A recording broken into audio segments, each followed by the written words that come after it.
start by asking you your scores. Whoever would like to share what was your score in this particular mock. Whoever wants to share, generally just to get an idea of how did you perform. So 27. Okay, and what? How much percentile you got out of that? Sir, I attempted it after the time limits. I'm not getting the percentile. Oh, okay. All right. So I think it may be around 90. Okay, okay. All right. Okay. Then, okay. 33 था 33. Yeah, you told me this was somehow not one of your best. Yes, 93 percentile है उसमें. Okay, okay. Or apparently I've scored more than my previous mocks. I was around 15, 16, but I've Okay. scored 27 this Okay. time. So that's very good. That's very encouraging. Okay, 28. All right. Okay. So let's. So let me ask you this: how was this different? Let's say from the previous one, or how did you find this mock? What were your impressions? जब आपने देखा, so when you started, so what are your first? See, आप किस तरह से react करते हो? Now, let's say when you open the screen, so what is the way you? Let's say आप क्या करते हो? What are your steps? Let's say 1, 2, 3. तो फर्स्ट आरसी देखी थी तो आरसी इजी टू रीड थी बट क्वेश्चंस ट्रिकी थे या क्या था बट एक्यूरेसी नहीं आई उनमें. नहीं, I am just asking the initial. Let's say अब आपने स्टार्ट करना है अभी, ठीक है? तो लेट्स से वहाँ पे आपका स्ट्रेस लॉन्च हो गया और स्टार्ट हो गया, तो अब आप क्या करोगे? You will obviously now some people go to VA, some people go to RC, right? So somebody like me straight away heads off to VA, and some people stick to RC. So again, that's a very individualistic preference. Usme, whatever suits you, or you should try different approaches as we've been talking. कभी VA करके देख लो, कभी RC करके देख लो. तो I'll tell you what I do VA first always. I never look at any RC before I have wrapped up this. I straight off head to VA. Okay, so that's the way I look at things. And then let's say when I come across this kind of a summary, so what's your reaction? Would you leave it immediately, or would you try to attempt it? क्या करेंगे इसको? Or I read it, but I left it. I didn't understand it. The same, I left it. Read and move to parajumble or out of context. Okay. So Then come back to this. Okay, come back to this. Yes. So my suggestion also remains the same. That इतना बड़ा ये काफी बड़ा ये है. Plus it's a little dense because it talks about allegory, it talks about metaphor and all of this journalist device. So it's not that straightforward like a story. So you read it once, absorb whatever you can, and then move on. So that's what I did. एक बार पढ़ने के बाद में move कर दिया अगले question की. ठीक है? So अगले question में जाके देखा तो now this was what? This was again a very tricky question, isn't it? This was the most difficult parajumble, I would say, very difficult. I would rate it. Do you Yes. agree? Or Yes, sir. he has a different opinion? They found it easy. Sir, I got one of the mandate pairs right, but I was confused whether to start with one or the second one. Yeah. So see, as a British citizen, this is something. Now this is something I feel very acutely. So there's one sentence that says you cannot identify people with actions of their governments. So this looks like this 4 and 3 are basically a mandatory. Yes, sir. Right? Because the analysis of popular music allows the reader to tap into much deeper issues. This is a general statement. So this we can't say that this is something very acutely. So 4-3 becomes a pair. कुछ बोल रहे हैं आप सृष्टि? कुछ बोल रहे हो या you are talking to somebody else? All right. So now here we have got two sentences. One says one of the important points made in this is despite political tensions, they continue to listen to each other. So this looks unnecessarily like the first sentence. The analysis of popular music allows the reader to tap into much deeper issues, whereas this is a general statement. Whereas here, this talks about a specific, whatever it is, this war of songs could be a book, it could be something. So इसलिए फिर we start with 2, okay, and then we go to 1, and then we go to 4, and then 3. So this becomes the order. In the hindsight, it looks easier, but it was difficult. So किसके सही होगा ये? फिर इसमें pairs में 4-3 से शुरू कर। सर मैंने इसमें 2 से ही स्टार्ट करा था, 4-1 भी सही लिया था, बट 3 की पोजीशन गलत कर दी थी।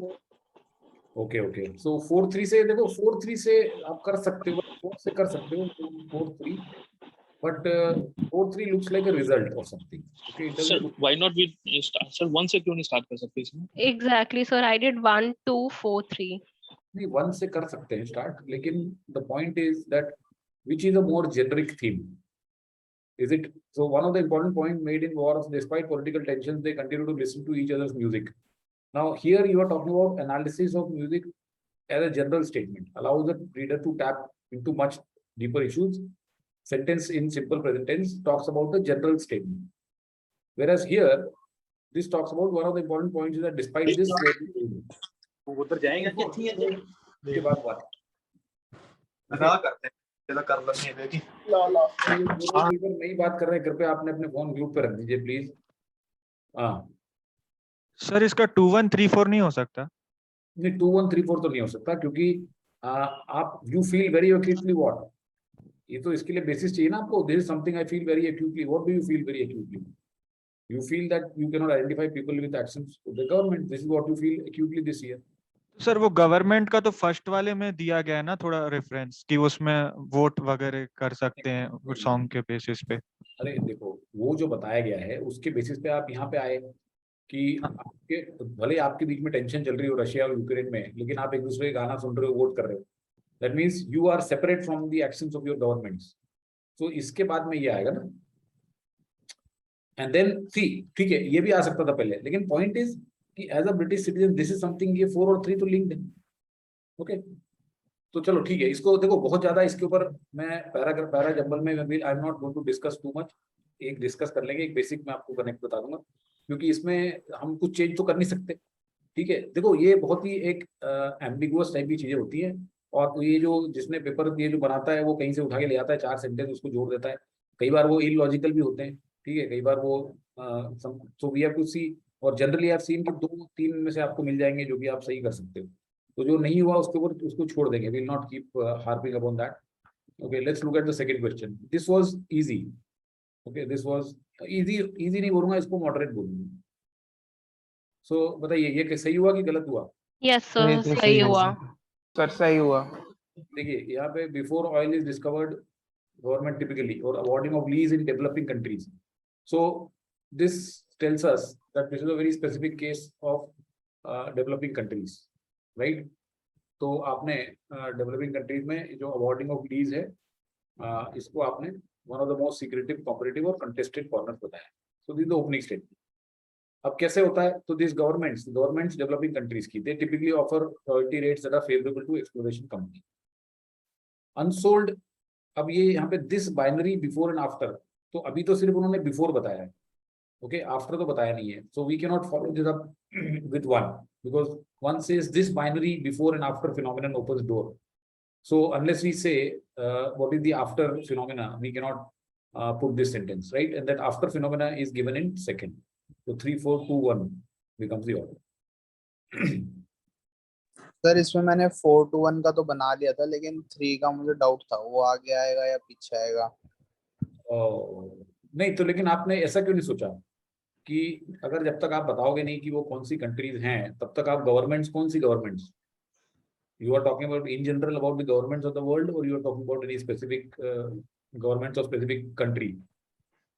तो वो आपको एक पॉइंट था यहाँ पे जो सोचना चाहिए कि इसलिए ये एंड में नहीं आएगा, because this sets the background, it is one of the most secretive. Okay, और वो क्यों ऐसा, तो वो बताया उन्होंने बाकी के 4 to 1। Okay. Okay, sir. All right. Now this also was not very difficult, I would say. Sir, in the 19th question मैंने किया था 4 to 3, 1, क्योंकि 3 में द वर्डिंग था तो मुझे वो स्टार्टिंग लगा नहीं। नहीं क्यों, the awarding of oil लीजेस is one of the most secretive, ये कोई पहले ये कोई रेफर थोड़ी कर रहा है किसी चीज को, दिस इज पर नॉट। मेरे को लगा जैसे फोर्थ में नहीं, लेकिन आपको ये क्यों नहीं लगा कि जब तक आप डेवलपिंग कंट्री की बात नहीं करोगे तब तक गवर्नमेंट किसकी बताओगे? बट सर मैंने ऐसे सोचा था कि पहले ऑयल डिस्कवर होगा उसके बाद ऑयल लीसेस की बात होगी। ना ना ना ना, अवॉर्डिंग ऑफ ऑयल लीज पहले होता है, फिर ऑयल डिस्कवर होता है ना। सी, ऑयल करो, मुझे एक्सप्लोरेशन करना है कहीं पे, तो ऐसा थोड़ी कि मेरा मन आया तो मैंने उठा के खोदना शुरू कर दिया ऑयल के लिए। Unless I get a lease of that particular field from the government, how can I start digging for oil there? Right? So before, so awarding of oil lease happens before you start discovering the oil. Okay, sir, got it. Okay. All right, let's go to the next one. बताइए sir इसमें third की तो कहाँ से start placement समझ नहीं आई थी। इसमें देखिए, So right, one, तो यहाँ से स्टार्ट नहीं कर सकते, इंस्टेड से स्टार्ट नहीं कर सकते, फॉर दिस रीजन से स्टार्ट नहीं कर सकते। So it's very clear that you will start with one, isn't it? The fact that some black women are privileged in relation to class may not take away from their experience of racism. Ab, can we go to two by doing so? So there is nothing here to tell me by doing so. Now, for this reason and others, feminist scholars call for more attention to the intersections of race. अब intersection of race कहाँ पे है? For this reason, अभी reason तो दिया ही नहीं है इसमें पूरा इसने। The fact that some may be more privileged may not take away from their experience of racism. So अभी इसमें there is something in between that should come, and that thing is 3. Instead, various identities must all be understood as intersecting in producing one's area experience of oppression.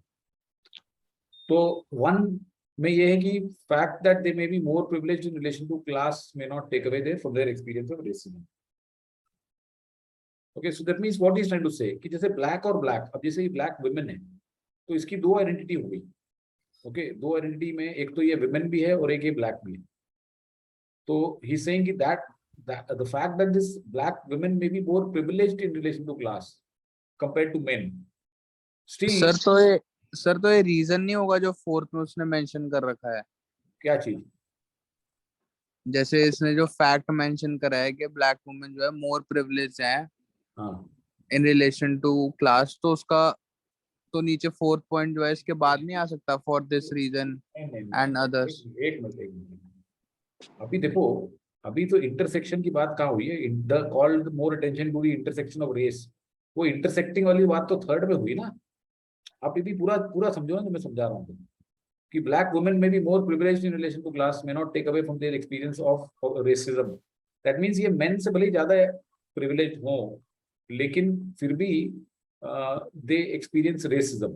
Okay, it doesn't mean that कि ये ज्यादा privilege हैं इन relation to class तो इनके ऊपर racism नहीं होता, ऐसा नहीं है।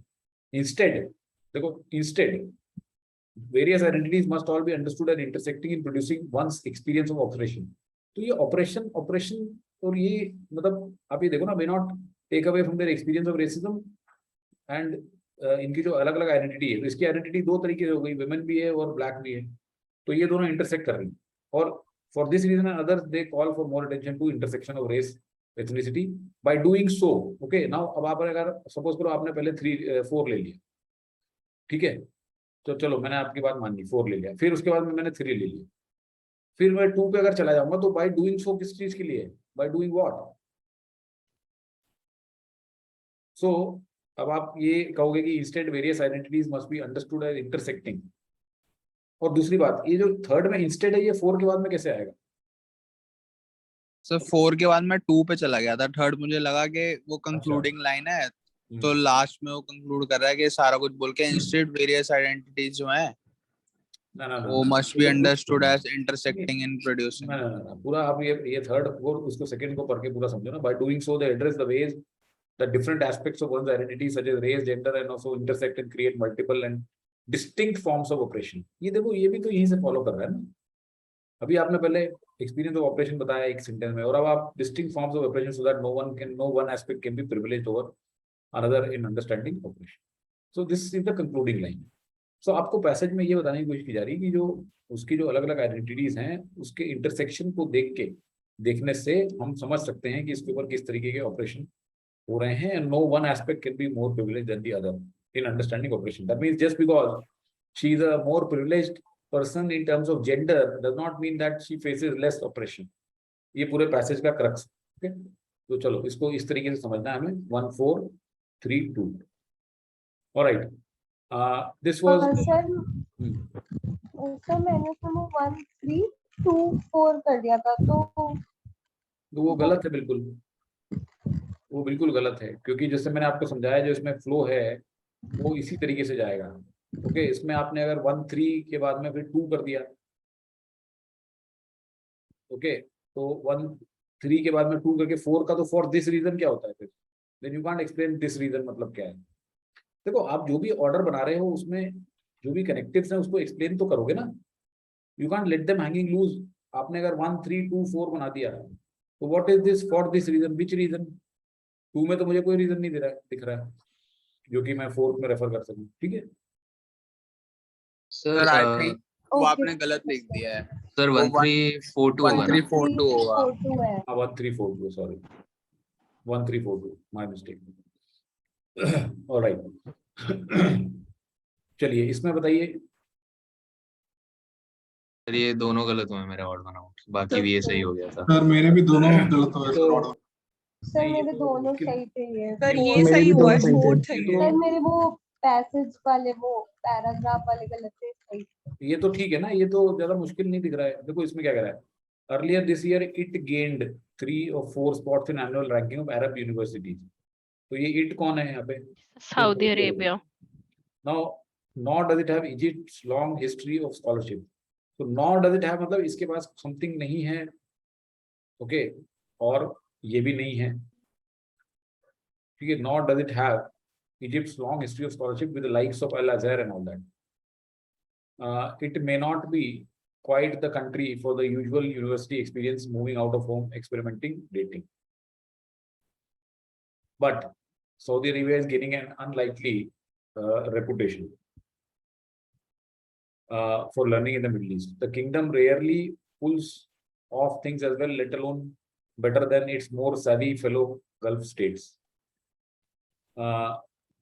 Rarely pulls things off as well as, let alone better. तो इस सेंटेंस से क्या समझते हैं हम? What do you understand by this sentence? The kingdom rarely pulls off things as well as, let alone better than, its more savvy fellow Gulf states. What is the meaning of this sentence? Sir वो कल comparison करता था. एक minute, एक कोई बोल रहा था, कोई somebody was saying. The comparison. हाँ, comparison what? The comparison between the countries, but there is no other country mentioned as except for Egypt. नहीं. What I'm asking you, what does this sentence mean? So Saudi Arabia ने better किया है than other. Better करता है कि किसी भी चीज में वो बेटर नहीं करता. Rarely pulls things off, मतलब कि कभी-कभी. वो उनके बराबर भी नहीं पहुंचता. Forget about bettering them. देखो इस सेंटेंस का मतलब समझो ना. The kingdom rarely pulls things off as well as, इसको चलो हटाओ बीच से, ये कंफ्यूज कर रहा है आपको. It's more savvy fellow Gulf states. That means kingdom जो है वो दूसरों की बराबरी नहीं कर सकता, ये बोलने की कोशिश कर रहा है. हार्डली, कभी कभी मुश्किल से ये बराबरी करता है. ये तो भूल ही जाओ, लेट अलोन बेटर देन. तो ये sentence is a negative sentence about Saudi Arabia, that it doesn't do better than the fellow states. Whereas बाकी जगह पे क्या हो रहा है? देखो, Saudi Arabia is gaining an unlikely reputation for learning. Okay, earlier this year it gain 3 of the 4 spots. Nor इसके पास तो ये भी नहीं है, इजिप्ट की है. It may not be quite the country for university experience. तो ये सारे सेंटेंस बता रहे हैं कि सऊदी अरेबिया में एजुकेशन और जो यूनिवर्सिटी है, लर्निंग काफी बढ़ रही है, जो कि बड़ा अनलाइकली रेपुटेशन उसकी बढ़ रही. तो ये जो फोर्थ वाला है, ये तो अलग टोन में बात कर रहा है ना, कि किंगडम दूसरों से कभी भी अच्छा नहीं करता. यहाँ तो अच्छा करके दिखा रहा है. सो this is a odd one out. Sir third statement क्या कह रही है? थर्ड स्टेटमेंट कह रही है कि ये वो कंट्री नहीं है जहाँ पे यूजुअल यूनिवर्सिटी एक्सपीरियंस हो. जैसे लोग यूनिवर्सिटी में जाते हैं तो कैंपस में they want to go out of their home, they can experiment, they can date around. Generally campus में लोग लाइफ एंजॉय करने के लिए जाते हैं ना. बहुत सारे लोग टाइम में भी यही करने के लिए जाते हैं. Sorry, can't help myself. तो it may not be quite the country for usual university experience.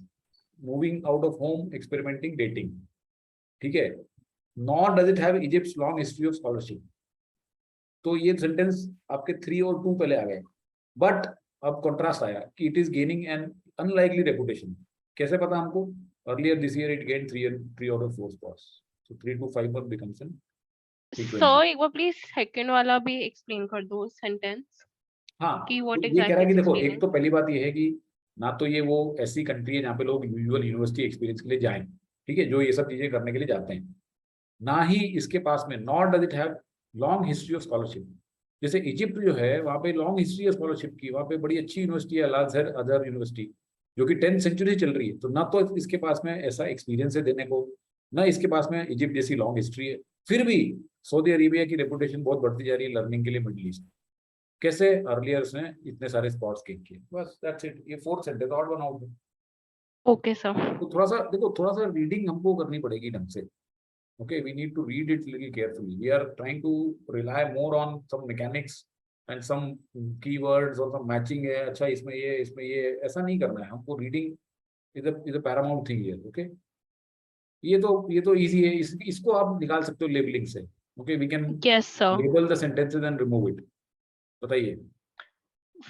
Fourth one was the odd one out. वो पोएट, इसमें पोएट्री की बात हो रही है, ठीक है। Modes of grammar could be smudged without explanation. There was beauty in that chaos and blur. ये भी poetry की बात कर रहा है। Poetry as a medium delivers effective response in ways traditional narratives may not. In poetry, I realized their failure for opening. So ये चारों sentence poetry के ऊपर है। Okay, these labeled poetry. एक सेकंड, just one second. ठीक है, sorry, ये 4th नहीं. All these 3 and 5th one are based on poetry, and this 4th is talking about writing. However, my language could be perfect. जबकि यहाँ पे तो imperfections है. You can also label them as imperfections. Okay, I could not fail. More importantly, it was fine to fail. तो ये failure. It could be smudged, again failure. Affective responses, again failure. Okay, whereas here he's talking about perfection. So this becomes the odd one. Sir also इसका order भी बहुत clearly बन रहा था। हाँ ठीक है, ऑर्डर बनाने की वैसे जरूरत भी इस वाले में नहीं है, because this one is sticking out like अ सोर थंब। तो ये क्या सर मेरा ये गलत हो गया था, मैंने तो? 3rd मार्क किया था ये सोच के कि इसमें पोएट्री और प्रोज का कंपैरिजन हो रहा है, बट पूरे ऐसे मतलब पूरे उसमें तो ऐसे कोई बात की नहीं गई है।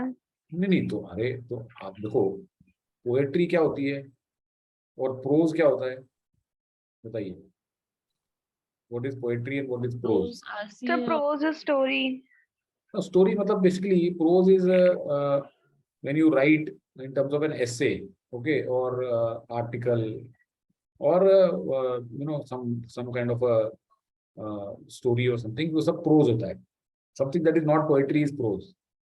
Written in an ordinary form में भी I guess prose को वो बोलते हैं। हाँ मतलब prose मतलब basically written in a essay form और ये सब basically normal जो writing article type से आप लिखते हो और बुक लिख देते हो, वो भी सब प्रोज है। बुक लिखते हैं, book is also prose, whereas poetry is poetry, poem.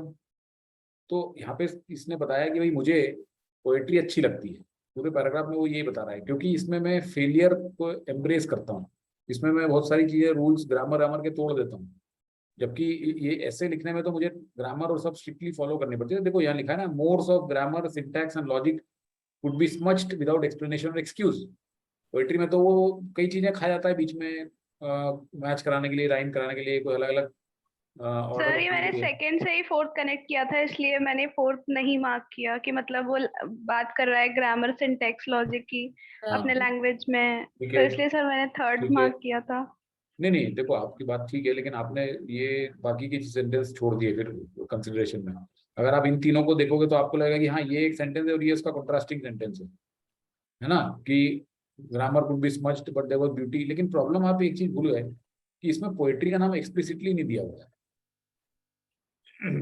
Okay, but anyway ठीक है, चलो I hope you realise now. मतलब चलिए इस वाले को, ये तो इजी था, ये तो हो जाना चाहिए था।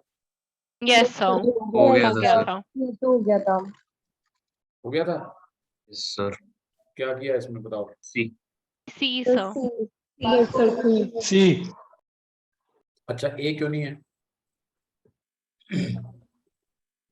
सर मैंने यही मार्क किया था, गलत हो गया। Okay, there are lessons to be learned from our collective historical experiences in our febrile. Febrile क्या होता है? What is febrile? Feverish. Weak. Feverish. Okay, is the reckless conscription of narratives to suit ideological purposes. तो जो narrative है उसको आपने conscript कर लिया, मतलब हड़प लिया है अपने ideological purpose को सूट करने के लिए। तो जहाँ पे हिस्ट्री और पॉलिटिक्स अनसेटल्ड है उन कंट्रीज में तो ये बहुत ही कॉमन है, ठीक है। लेकिन ब्रिटेन में हमारे यहाँ पे काफी जेंटल पॉलिटिक्स है और सेटल्ड हिस्ट्री है, लेकिन पिछले कुछ सालों की पॉलिटिक्स ने हमें अनसेटल कर दिया है। And we yearn for explanation from our history. लेकिन हमने इतना जबरदस्त हमें शौक लगाया कि वो हम ऐसे नैरेटिव्स लेके आ गए हैं जो कि पॉलिटिकली पॉइंटेड और हिस्टोरिकली पॉइंटलेस। तो बेसिकली ये बताना चाह रहा है कि हमारे यहाँ पे सिंस जेंटलर पॉलिटिक्स थी, सेटल्ड हिस्ट्री थी, तो हमने जो नैरेटिव्स यूज कर रहे हैं हम, वो बिल्कुल ही एक तरह से गलत है। ओके, अपने आइडियोलॉजिकल एंड्स मीट करना। While narratives are designed to fit in ideology in many countries, Britain where politics and history have been static for far too long. ये static for far too long कहाँ है? ये तो बोल रहा है gentler politics. Okay, तो can you say that gentle is a static thing, is unable to deal with political pointlessness? ये तो बिल्कुल ही जबरदस्त डिस्टॉर्शन हो गया यहाँ पे। He's saying the narratives have become pointless, historically pointless, but politically pointed. तो politically pointlessness कैसे आ गई इसमें? ये तो बहुत सारे लेवल्स पे गलत है। आपने क्यों ये चूज करा? Britain, used to a conservative brand of history and politics, is suddenly awakening to the chaos of ideologies formed. ऐसा कहाँ है कि it is suddenly awakening to a chaos of ideologies? Present political atmosphere used to milder politics, placid means calm, settled, is undergoing an uncommon turmoil. Response has been historically irrelevant narratives to meet. ये बिल्कुल ठीक है, perfect, right? So you can safely mark this. I think this was not very difficult. ये वाला summary इतनी difficult नहीं थी। You can eliminate rest. ज़्यादा close नहीं थे option. इसमें 3 eliminate हो जाते। समरी में अगर 2 eliminate, 2 पे आप आके अटक गए हो ना, तो वो डिफिकल्ट समरी होती है। जिसमें 3 एलिमिनेट हो गए आसानी से, वो आसान समरी है। सर इसके अगर वर्ड समझ नहीं आए तो फिर वो कैसे समझ आएगा पूरा पैराग्राफ? जैसे कौन सा वर्ड समझ नहीं आया बताइए? जैसे ये फेब्रिल और मतलब कोई बात नहीं, फेब्रिल का हमने यूज किया क्या समरी में? बताइए, did we ever use febrile in summary? नहीं। देखो, वर्ड्स कई बार हमें नहीं पता हो तो हमें उस लिमिटेशन के ऊपर उठना पड़ेगा। We have to look at the context and try to understand. Okay, and most of the times वो आपके आड़े नहीं आएगा। कभी कभी आ सकता है, तो वो अब हमारी किस्मत खराब है तो आ सकता है, लेकिन जनरली नहीं आएगा। टर्मोइल मतलब बहुत ही जबरदस्त, जिसको कहते हैं कि टर्मोइल हो रहा कंट्री में, मतलब बहुत ही सिचुएशन बहुत ही टर्बुलेंट है। टर्मोइल मतलब टर्बुलेंट वाली सिचुएशन है, काफी हिली हुई। टर्मोइल मतलब काफी उठापटक होगी। ऑलराइट, चलिए, let's go to the next one. People who do not believe in soul are in a most unfortunate. They do not know where they come from. Knowledge of soul is important. बताइए, इसका क्या answer है? Sir ये भी easy था। काफी easily बाकी options eliminate हो रहे थे। हाँ, modern educational system lakhs connection with God. ऐसा कहीं लिखा हुआ है क्या इसमें? नहीं सर, मुझे तो नहीं दिख रहा, तो इसको तो ऐसे ही हटा दो। It is sad that some people do not believe in soul. So people who do not believe in soul are in most unfortunate condition. ठीक है, knowledge of soul is extremely important. So knowledge of soul is the most important knowledge. Unfortunately, it is not discussed in any university. ये भी लिखा हुआ है इसमें, which leaves many questions about souls unanswered. ये भी लिखे हुए हैं। People need to understand that soul is the essence.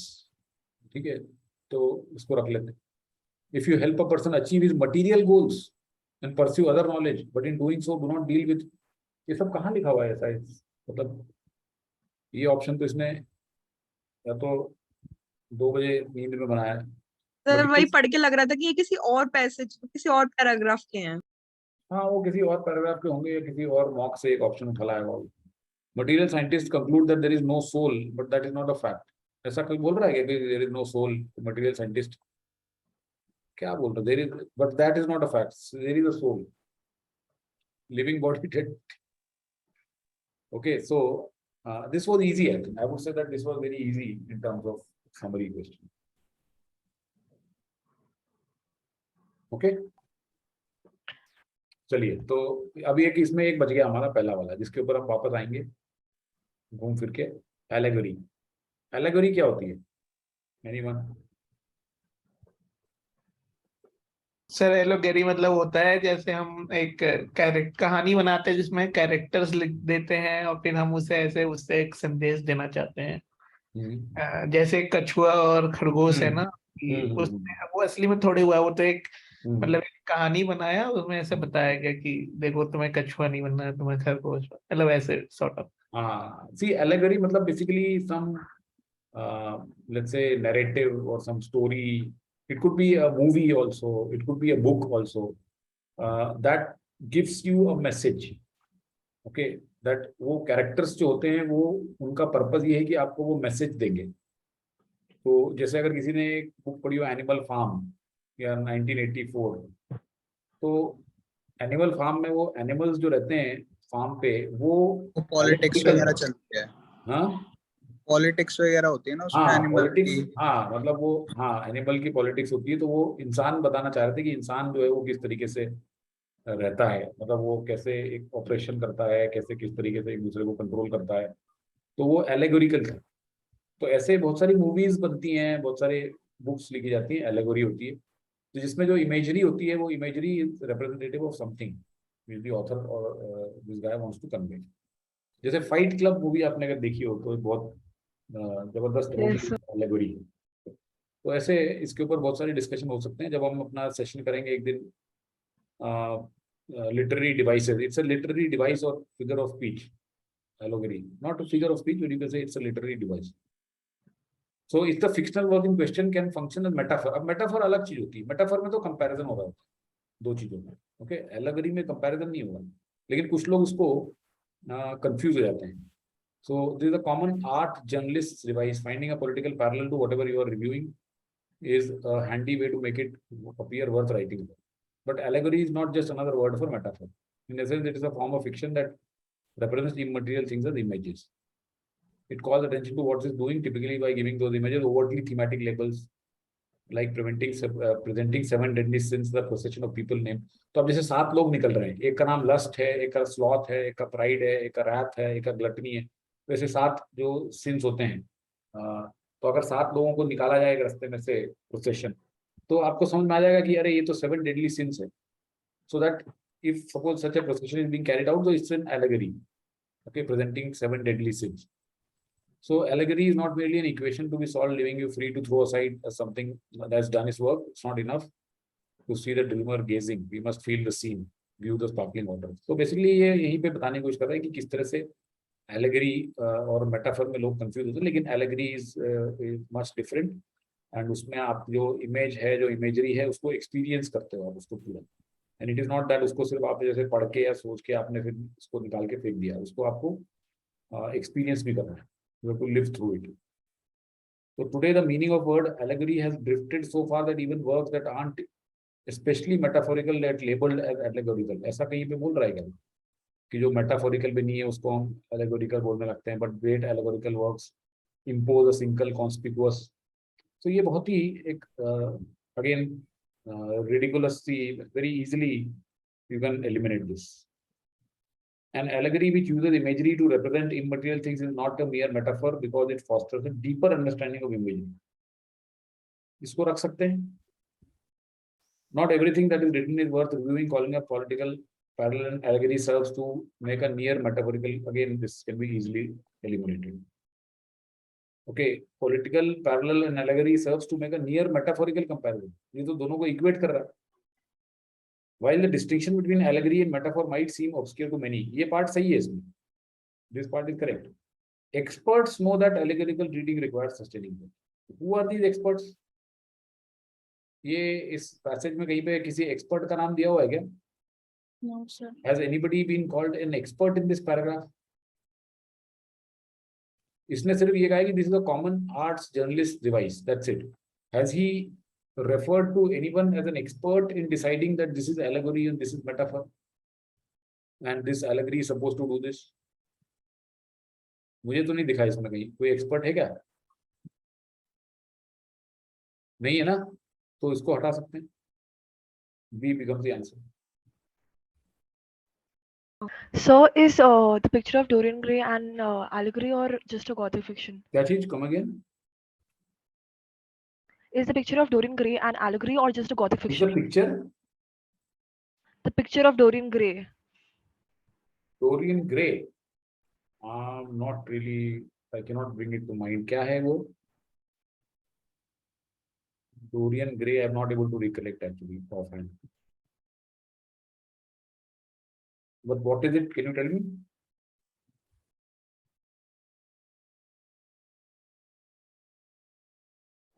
चलो okay, I will discuss separately with you. I am not, I can not bring it to mind.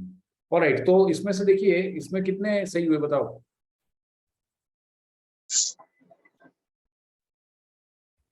So 4. 4 3 3 5 okay. तो आपको अपनी गलतियां समझ में आ गई कि क्या गलती की थी और इसको अब कैसे नहीं करना है? Yes, sir. Yes, sir. Alright, क्योंकि मेरे हिसाब से इसमें जो समरी थी वो 3 में से 2, ये चलो डिफिकल्ट थी बिकॉज लंबी भी थी, तो हम कह सकते हैं कि इसको हमने छोड़ दिया या नहीं किया। बट 2 आप कर सकते थे। और अब अगर जंबल में देखेंगे, ये डिफिकल्ट था नो डाउट। ये वाला होना चाहिए था और ये वाला भी होना चाहिए था। 2 जंबल हो सकते थे, 2 समरी हो सकती थी और एक ये वाला हो सकता था। दोनों में से एक तो होना चाहिए था सही। तो 5 आपको होने चाहिए। You should have got 5 and if you are able to do 5 out of 8 correct in CAT, okay, then you are well on your way. Okay, I can say that. अगर आपके 5 सही हैं 8 में से, तो आप सही जा रहे हो। एंड देन आपको पैसेजेस में फिर आपके 9 सही कर दिया आपने, okay, अगर तो आपका काम हो जाएगा। 8-9 सही कर दिया आपने तो आपका काम काफी कुछ हद तक हो जाएगा। ओके, सो इसमें आपको ये देखना है कि सर आप ये जो बता रहे हैं, मतलब इसमें ये कंडीशन है ना कि कोई गलत फिर नहीं होना चाहिए, या फिर मतलब एक्यूरेसी 100% होनी चाहिए? नहीं, एक्यूरेसी 100% नहीं होनी चाहिए। 100% तो हो भी नहीं सकती है। ओके, 80% एक्यूरेसी होनी चाहिए। तो अगर आपके 14 करेक्ट हो गए और उसमें से और तो 3-4 गलत भी हो गए, तो भी आप जोन में हो 95 की। 95 से तो ऊपर की जोन में हो। ओके, मतलब देखो, a good attempt is basically 18 to 19 with a 75 to 80% accuracy. That's the thumb rule, मतलब basic broad level. ओके, चलिए। तो सर 99 परसेंटाइल के लिए कितने क्वेश्चन सही रहेंगे? 15 सही कर दो तो आ जाएगा ऑलमोस्ट विद 80% एक्यूरेसी। हाँ, ओके। ऑलराइट, तो अब हम पैसेज पे देखते हैं। तो now when I go to the passage, अब मैंने कैसे इसमें देखो, on average people's memory stretch no further than 3.5, risking is dark heavy psychological childhood dementia. So see, try to relate that passage to yourself. Relate the passage means try to relate the first few lines to yourself. So can you relate to it? तो हम सभी बच्चे रहे हैं, हमें सभी को बचपना पता ही है क्या होता है, चाइल्डहुड अमनेसिया, ये पता ही है। तो ये पैसेज जो है हमें अपने टू डू की लिस्ट पे रख लेना चाहिए। ओके, अभी हम टू डू लिस्ट बना रहे हैं चारों में से। तो उसमें से ये हमने देखा कि यंग पीपल मेमोरीज और 3.5 और बचपना दिख रहा है, चाइल्डहुड ये, तो ये रख कर लूंगा मैं because I will be able to handle it. फिर उसके बाद में I go to this one, how does one characterize the relation between psycho analysis and law. तो अब ये साइको एनालिसिस पढ़ के थोड़ा सा लोग हिल जाते हैं, सर ये साइकोलॉजी क्या आ गया, साइकोलॉजिस्ट, ये सब थोड़ा सा डिफिकल्ट बात है। तो इसको लैटर हाफ पे रखेंगे, मतलब आपने बनाया कि भाई पहले दूसरे तीसरे चौथे पे क्या करना है, तो इसको यहाँ कहीं रखेंगे, वो वाले को यहाँ कहीं रखेंगे, चाइल्डहुड वाले को। And then we looked at this one, coffee. अरे कॉफी तो अपना स्वीट स्पॉट है, nobody should leave this, it should be done first. तो हमने कहा कि सबसे पहले हम कॉफी वाला करेंगे, I mean that looks very tempting. और अभी तक सेकेंड वाले पे हमने चाइल्डहुड वाला किया, तो थर्ड और फोर्थ में भी फोर्थ वाला देख लेते हैं क्या लिखा हुआ। और फोर्थ पे गए तो यहाँ लिंग्विस्ट आ गए और टॉटर लैंग्वेजेस और प्रोटो इंडियन और वोकैबुलरी ग्रामर वगैरह आ गई। तो ठीक है, देन फाइन, इसमें अब हम सोच सकते हैं कि इसको थर्ड पे करना है कि उसको थर्ड पे करना है. we'll see later on. First पे कॉफी को करते हैं, सेकंड पे चाइल्डहुड अमनेसिया को करते हैं, देन we'll see कि कौन सा करना है. ठीक है, तो this is your thought process. What was your thought process? आप लोगों की क्या सोच थी इस बारे में? The same. Sir, yes, exactly Sir, same. exactly same. कि साइकोलॉजी वाला सबसे लास्ट में, और सबसे पहले या तो कॉफी या चाइल्ड, और फिर उसके बाद लिंग्विस्टिक वाला. तक वही नहीं, कॉफी कॉफी या चाइल्ड चाइल्ड मतलब कॉफी या चाइल्ड दोनों करोगे ना पहले, कि उनमें से एक? हाँ मतलब दोनों में से Sir, कोई भी दोनों. एक पहले कर लो. हाँ, और दोनों में दोनों से एक मतलब कोई पहले कर लो. फर्स्ट सेकंड पे ही होगा दोनों में हाँ, से. फर्स्ट सेकंड कोई एक. करेक्ट. और थर्ड लिंग्विस्टिक वाला. देयर आर टाइम सिर्फ 2 पैसेजेस करने के बाद 5 मिनट ही बचते हैं, बाकी हम्म. और कर लिया होता है, अटेम्प्टेड एवरीथिंग एल्स. अब नया पैसेज शुरू कर नहीं सकते. What should we do with that respect? तो अब देखो, इसमें मेरा पहला क्वेश्चन ये है कि आपने बीए को कितना टाइम दिया? ज्यादा लग गया था. तो ज्यादा नहीं लगाना है, 12 से 13 मिनट से ज्यादा नहीं लगाना है. If you want to take a shot at 3 passages, then don't take more than 12 to 13 minutes there. Sir 12 to 13 ही दिए थे, लेकिन तो भी ना लास्ट में 5-6 मिनट बचते हैं. नहीं तो नहीं, उसमें या तो नहीं, दूसरे पैसेज के क्वेश्चन पे हाथ डालो. नहीं नहीं, एक कोई मिनट, दिख जाए. एक Yes, sir. मिनट. अरे एक मिनट रुको तो सही, भागो मत अभी. 12 से 13 मिनट आपने यहाँ पे लगा दिए, चलो तो मैंने कहा 13 मिनट लगा दिया, ठीक है. फिर आप आ गए इस पे, फिर अब आप 14वें और ज्यादा से ज्यादा 14 और 15वें मिनट में आप सिलेक्ट कर लोगे ऑर्डर. उससे ज्यादा थोड़ी लगाओगे यार, 2 मिनट से ज्यादा नहीं लगाना सिलेक्ट करने में, नहीं तो कोई मतलब नहीं है. Please don't keep thinking for 5 minutes which is the first one which I am going to do. That's a criminal waste of time. Within 1 minute, in fact, you should be able to decide, and if not 1, then max 2, not more than that. Okay, तो समझो कि आपने, चलो 15 minute हो गए अभी, ठीक है, 15 मिनट से गॉन बाय, कुछ गहरी सांसें भी ले रहे हो आप, कुछ भी और दिमाग में आ रहा है. अब 25 मिनट बचे हुए, तो 25 मिनट जो बचे हुए हैं, तो अब देखो मेरे हिसाब से इन टाइप के पैसेज में आपको 9 मिनट से ज्यादा नहीं लेना चाहिए किसी भी passage. 9 minute at the outer limit. हम अपनी सेक्शंस में भी तो 9 मिनट में करने की कोशिश करते हैं, तो 9-9-8 भी करोगे तो आपको अंत में 8 मिनट बचे. तो you have to very rigidly impose this. Okay, if you want to do 3, okay, if you want to read 3, then you need to do this kind of a division, 9, 9 and 8. Sir वो 3 passages तो हो जाते हैं और BEd भी हो जाती है, बट एक्यूरेसी नहीं बैठ पाती है. जैसे ऐसे 4, अगर 3 अटेम्प्ट करें हैं तो 2 सही है, 4 करें तो भी 2 सही है. अभी ये चाइल्ड वाला पैसेज समझ में पूरा आ गया था, मगर इसमें रॉन्ग बहुत, मतलब इसमें 3 रॉन्ग है. नहीं तो रॉन्ग है तो रॉन्ग बोले मार्क Yes, क्यों करा? sir. अगर एक मिनट, अगर आपको श्योर नहीं है तो मार्क क्यों करा उसको? नहीं सर श्योर था तभी नहीं सर, mark- श्योर थे. सेम चीज मेरे साथ भी हुई है. यस सर, मेरे साथ भी सेम चीज. मैं अभी एक मिनट, मैं अभी उस पर आता हूँ कि वो श्योर होके वो आप श्योर हो ही नहीं सकते. वो आपने अंधेरे में तीर लगाने की कोशिश की. इसमें से कई क्वेश्चन ऐसे हैं जिसमें अंधेरे में तीर लगाया जाएगा. अभी मैं दिखाऊंगा आपको. कौन से वाले पैसेज की बात कर रहे हो आप? Psycho analysis? नहीं सर कॉफी वाला कॉफी वाले में 3 गलत हो गए. मेमोरीज वाला. देखो कॉफी वाले में अगर 3 गलत हो गए तो वो तो गड़बड़ है. नहीं सर कॉफी वाले में नहीं, उसमें 3 सही है, 1 गलत है. चाइल्ड वाले में 3 गलत है. चाइल्ड वाले में मैं बताता हूँ अब आपको, आपकी गलती नहीं है उसमें. हाँ सर, मेरे भी 3 गलत हैं. अरे रुको अभी भागो मत. इसको हम चलो पहले इस पे चलते हैं, ठीक है, इसको देखते हैं, चाइल्ड वाले में देखते हैं, ठीक है.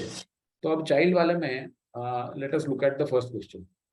According to the passage which of the following reconcile the paradox mentioned in the first.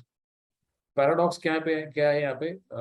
Very young child shows evidence of memory for events in their life, yet as adults we have relatively few of these memory. तो बच्चा जो है छोटा था वो तो evidence दिखाता है मेमोरी की अपने बचपने की, लेकिन एडल्ट्स जो है हमें नहीं याद है कि उस टाइम पे हम क्या करते. ये एक पैराडॉक्स. तो ये कह रहा है कि क्या चीज उसको एक्सप्लेन करेगी. Reconciling the paradox means which of the statements will explain that paradox और resolve the paradox. So the environment children grow up in determines which memories are retained. तो इसका कोई लेना देना नहीं है उससे, ये राइट. वहां पे बात हो रही है कि बच्चा भूल जाता है, बच्चे को याद रहता है, लेकिन एडल्ट होते होते वो भूल जाता है. ये कैसे आपको एक्सप्लेन करना है, ये कैसे हुआ? तो इसका ए का कोई लेना देना नहीं है एनवायरमेंट का, ठीक है, क्योंकि एनवायरमेंट की बात ही नहीं हुई वहां पे. Memories which are created while the network of brain regions is still under construction are unstable. अब ये बता रहा है कि जब छोटा बच्चा है तब उसका ब्रेन अंडर कंस्ट्रक्शन, और उस टाइम पे जो मेमोरीज क्रिएट हुई है वो अनस्टेबल है। Therefore, by the time the person reaches the adulthood stage, वो मेमोरी चली जाती है। So this explains it very well, doesn't it? Sir मैंने डी लगाया था, उसमें नीचे कहीं पैसेज में लिखा था कि इनिशियली वो जो न्यूरॉन्स और ये सब है वो बने नहीं होते इन्फेंट के, उसके बाद बनते हैं। So memories of infancy do not endure because they are never durable in the first place. अच्छा एक बार बताओ, एक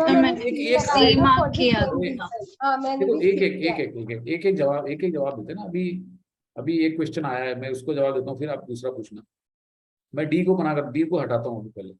देखो यहाँ पे ये कह रहा है memory of infancy do not endure because they were never durable in the first place. तो ये तो पैराडॉक्स को आपने झुठला दिया है। यहाँ पे पैराडॉक्स समझाने की तो बात दूर की रही।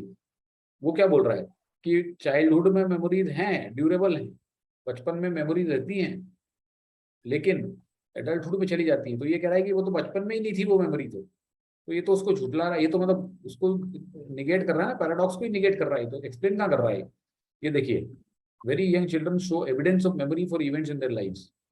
और ये आपका क्या बोल रहा है यहाँ पे कि they were never durable in the first place. तो ये तो बिल्कुल उल्टा हो गया ना, ये तो बिल्कुल ही ऑपोजिट आंसर है। तो ये कैसे दे रहे हो आप, ये कैसे एक्सप्लेन करेगा? आप क्वेश्चन समझो। बोल रहा है कि बचपन में हमें चीजें याद है बचपन की, लेकिन एडल्ट होते होते तक हम भूल जाते हैं। ये पैराडॉक्स। तो ये ऐसे एक्सप्लेन होता है ना कि जब बचपन में मेमोरी होती है, तो जब ब्रेन आपका अंडर कंस्ट्रक्शन है, और जब वो ब्रेन आपका जब चेंज हो रहा है, brain is evolving, and then when it is evolving then those memories are lost. That's it. कि वो मेमोरी तब बनती है जब brain under construction and they are unstable. So this explains it. Sir इसमें थर्ड वाले को कैसे एलिमिनेट करेंगे? Brain adapts to growing requirements of adulthood by sacrificing some of the early memories. अच्छा, ऐसा कहीं पे लिखा हुआ है क्या पूरे पैराग्राफ में, पैसेज में, कि ग्रोइंग लास्ट पैरा में क्या लिखा है? उसमें ये क्या लिखा है? सर सैक्रिफाइसिंग वर्ड नहीं था ना। तो फिर सर वर्ड नहीं था, लेकिन उसके कहने का मतलब ऐसा कहीं पे भी नहीं लिखा कि उसकी रिक्वायरमेंट एडल्टहुड की ये है कि आप, ये तो आपका क्या कंप्यूटर की हार्ड डिस्क है क्या कि जो 256 GB में से 256 भर गई है, तो उसमें से निकालो वही 10 GB, आज ये पिक्चर साफ करो, इसमें से नई चीज डालनी है। ऐसा थोड़ी है। ये तो आप वो बात कर रहे हो कि ग्रोइंग रिक्वायरमेंट ऑफ एडल्टहुड है, तो आप बचपन जो मेमोरीज है उसको हटाओ यार, जगह खाली करो हार्ड डिस्क में। ऐसा थोड़ी सर लास्ट सेकंड पैराग्राफ जो है उसमें लास्ट सेकंड लाइन में ऐसे लिखा हुआ है मोस्ट आर प्रून्ड अवे। क्या लिखा है बताओ, क्या लिखा है? पढ़ो जरा उसको। देखो पढ़ो तो आप ऐसे मत, प्लीज रीड इट केयरफुली। क्या लिखा है पढ़ के सुनाओ मुझे, पढ़ के सुनाइए। कहाँ से पढ़ के आपने ये इंटरप्रिटेशन निकाला? In fact, we have far more links between brain cells in our earliest years that we end up with in adulthood. Most are pruned away. हाँ, तो ये लिखा है क्या कि because of requirements of adulthood? ऐसा कहीं लिखा है क्या कि because of any specific requirements they are pruned away? हाँ लिखा है ना, a brain to suit its particular environment, मतलब अडल्टहुड में, मतलब जैसा जो एनवायरनमेंट मिलता है उसको सूट करने के लिए जो लास्ट की जो मेमोरीज है उनको हटा दिया जाता है। कहाँ पे कौन सी लाइन में? ये in fact we have far more links in our earliest year than we end up in childhood, and most are pruned away. All that excess mass is the brain wet clay with our genes and experience sculpt a brain to suit its particular environment. All that excess brain mass, ये तो वो brain mass में जो आपकी बचपन में आपकी उससे हटा दिया गया to suit a brain. Okay, ये एडल्टहुड में जाके उसकी रिक्वायरमेंट कहाँ लिखी हुई है इसमें? ये जो all that excess brain mark is the wet clay from which our genes and experiences sculpt a brain to suit a particular environment. Does it mention कि ये एडल्टहुड में आपकी रिक्वायरमेंट को ये मीट कर रहा है, इसके लिए हटा दिया इसने? तो ऐसा हम नहीं इंटरप्रेट कर सकते जो चीज नहीं दी हुई है वहां पे। Okay, so please don't make this kind of inferences which are not supported by explicitly that is given. हां सर, डी ऑप्शन दिया हुआ है पैराडॉक्स लाइन में। अरे अभी थोड़ी देर पहले मैंने डी को बहुत अच्छे से समझाया कि वो तो बट वो दिया हुआ है। कहाँ पे दिया हुआ है बताइए मुझे। सेकंड पैरा फर्स्ट लाइन क्या है? सेकंड पैरा फर्स्ट लाइन पढ़िए, पढ़िए second para first line please. For nearly 100 years, psychologists assumed that memory of infancy did not assumed that. So does it mean that it was true? और ये क्या लिखा हुआ है फिर यहाँ पे, the late 1980s marked the beginning of a reformation in child psychology. तो ये तो पहले assumption था, पहले सोचते थे वो, ये पहले सोचते थे, इसलिए थोड़ी, ये तो बिल्कुल उल्टा है. ये बोल रहा है कि पहले उन्होंने ये रखा ऐसा, लेकिन बाद में ये सब चीजें खत्म हो गई. ओके चलो, इस पे बहुत डिस्कशन हो गया, आगे चलते हैं. सर बस एक छोटा सा डाउट और है, जैसे हमसे बोला है कि हमें एक्सप्लेन करना है, तो हमें लाइक उसी सेंटेंस को इन डिफरेंट वर्ड्स में एक्सप्लेन करना है, या फिर ऐसा सेंटेंस ढूंढना है जो उसको रिजॉल्व कर रहा हो? नहीं, आपको ऐसा सेंटेंस यूज करना है जो कि रिजॉल्व कर रहा हो उसको, जो कि एक्सप्लेन कर रहा हो पैराडॉक्स को, ऐसा सेंटेंस यूज करना ओके, मतलब जो हमें सॉल्यूशन दे रहा हो. बिल्कुल, गॉट इट. बिल्कुल. अच्छा, example of mice and rat क्यों दिया है?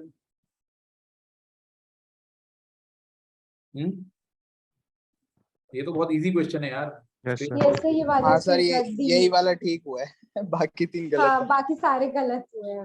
Yes sir. चलो, माइस वाला तो इजी है, language and sense of self. ठीक है, I hope everybody got it. Yes sir. अच्छा, अब इस क्वेश्चन के ऊपर मेरा एक डाउट है. ओके, क्योंकि मेरे हिसाब से इसमें ये भी सही है और ये भी सही है. यस सर, ए लगा. यस सर, मैंने भी ए मार्क किया. अच्छा, इसमें let's discuss. Okay, I also want to discuss, क्योंकि मुझे सी वो कहता है कि they wanted to check whether a child would imitate the actions in the right order after delay to test how long memories created in infancy would last. The transience of memories created in infancy. These two, to my mind, mean the same thing. Exactly sir. Transience का मतलब क्या होता है? हाँ सौरभ, बताइए आपका क्या view है? सर मेरे को भी ए और डी जो है ना 100% सेम लगे, क्योंकि ट्रांजिएंस का मतलब ही है कि कितने देर तक रहना, मतलब फर्क है मे बी. फर्स्ट वाले में ये है कुछ डिस्कवर करना चाह रहे हैं, लास्ट वाले में शायद कुछ प्रूव करना चाह रहे हैं. ना, ऐसा कोई फर्क नहीं है. ठीक है, देखो ये सेंटेंस और ये सेंटेंस एग्जैक्टली सेम है, इनमें कोई फर्क नहीं है. चाहे इसको कोई कितना भी जस्टिफाई करने की कोशिश करे अपने आंसर में, I am not willing to accept it, because how long is basically measure of transience of something. Transience मतलब कि कितनी देर लास्ट करता है, how much it last. Okay, transience of anything is the lasting, how much it last. It is the same thing as how long memories are created, they last. तो इसलिए sir मुझे मतलब नहीं पता था ट्रांजिएंस का, लेकिन एग्जैक्टली सर, इसलिए मैंने ए मार्क करा था. हाँ, तो देखो आपने अगर इसमें मतलब मेरी तरफ से, खैर मैं आपको मतलब अगर आपने ए मार्क किया तो मैं आपको पूरे मार्क्स दे दूंगा. तो आप लोग जिन्होंने ए मार्क करके गलत पाया है वो पूरे ऐड कर लें 3 मार्क्स, और एक माइनस का भी ले लें वापस इन लोगों से. ठीक है, और कल आपको वहाँ पे टाइम इंस्टीट्यूट में जाएं तो वहाँ पे किसी महानुभाव से पूछें कि सर हमको जरा मतलब बताओगे दोनों में फर्क. ठीक है सर, वो समझा के भेज देते हैं सर, उनको एक काउंटर. बात मतलब तो कोई मतलब नहीं है वहाँ क्या हो रहा है, जो हो रहा है होने दो. हाँ सर, डाउट क्लास में डाल दूं क्वेश्चन क्या? हाँ डाल दो. फॉर्म भरना पड़ेगा और वो 10 उसके लिए 10 दिन वेट करना पड़ता है. उसी दिन में तो डाउट भी भूल जाते हैं. ये तो ये सबसे बड़ी दिक्कत है. ये तो सबसे बड़ी दिक्कत, ये तो मुन्ना भाई से बड़ी दिक्कत हो गई. भरने वाले आदमी भी फॉर्म भरना है. और मतलब मैं तो लिख के रखती हूँ, उसके बाद भी भूल जाती हूँ मुझे क्या डाउट था, क्योंकि उतने 12 15 दिन के बाद तो डाउट मिलता है.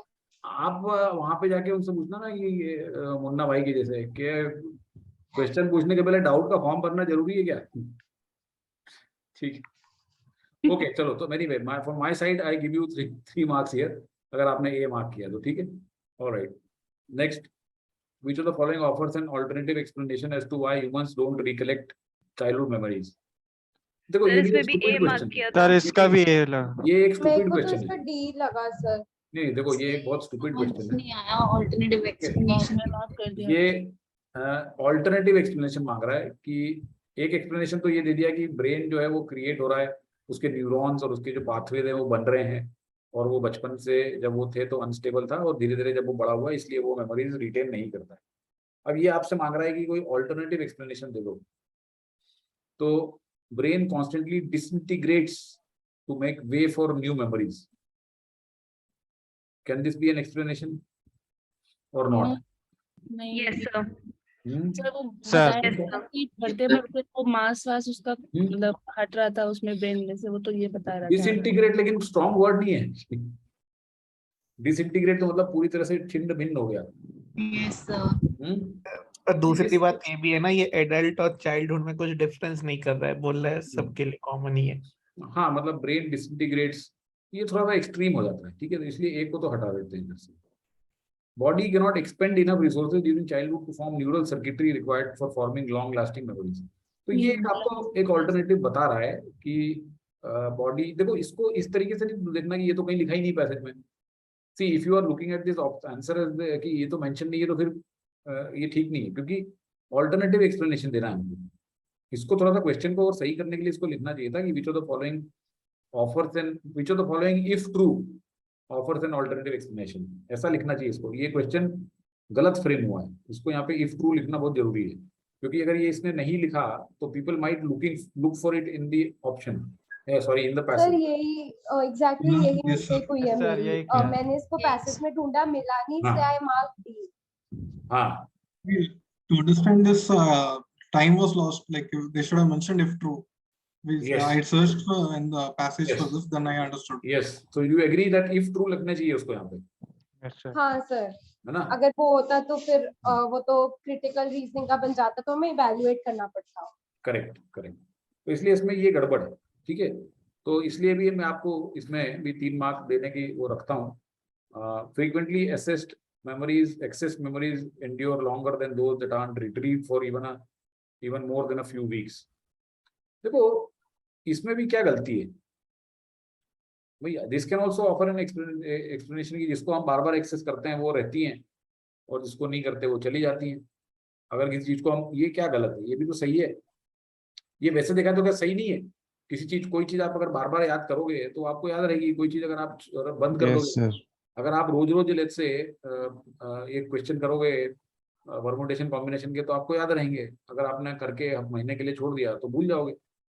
तो this is also not wrong, if I mean मुझे मेरे हिसाब से ये भी ठीक है।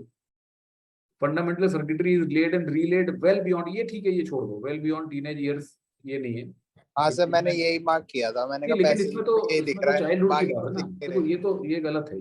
Sir, even I marked option 4th. नहीं, क्योंकि आपने इसलिए मार्क किया होगा क्योंकि आपको और कुछ दिख नहीं रहा था, इसलिए आपने इसलिए मार्क किया मैंने, है ना। तो चलो ठीक है, इसमें भी आपकी गलती नहीं है, तो इसको ज्यादा फिर डिस्कस नहीं करते। तो इसकी भी 4 मार्क्स ऐड कर हाँ, दो। इसके भी सर बस ऐसे हम अगर होता रहे तो फिर तो हमारी परसेंटाइल और कट ऑफ नहीं, कट ऑफ क्लियर हो गई अब।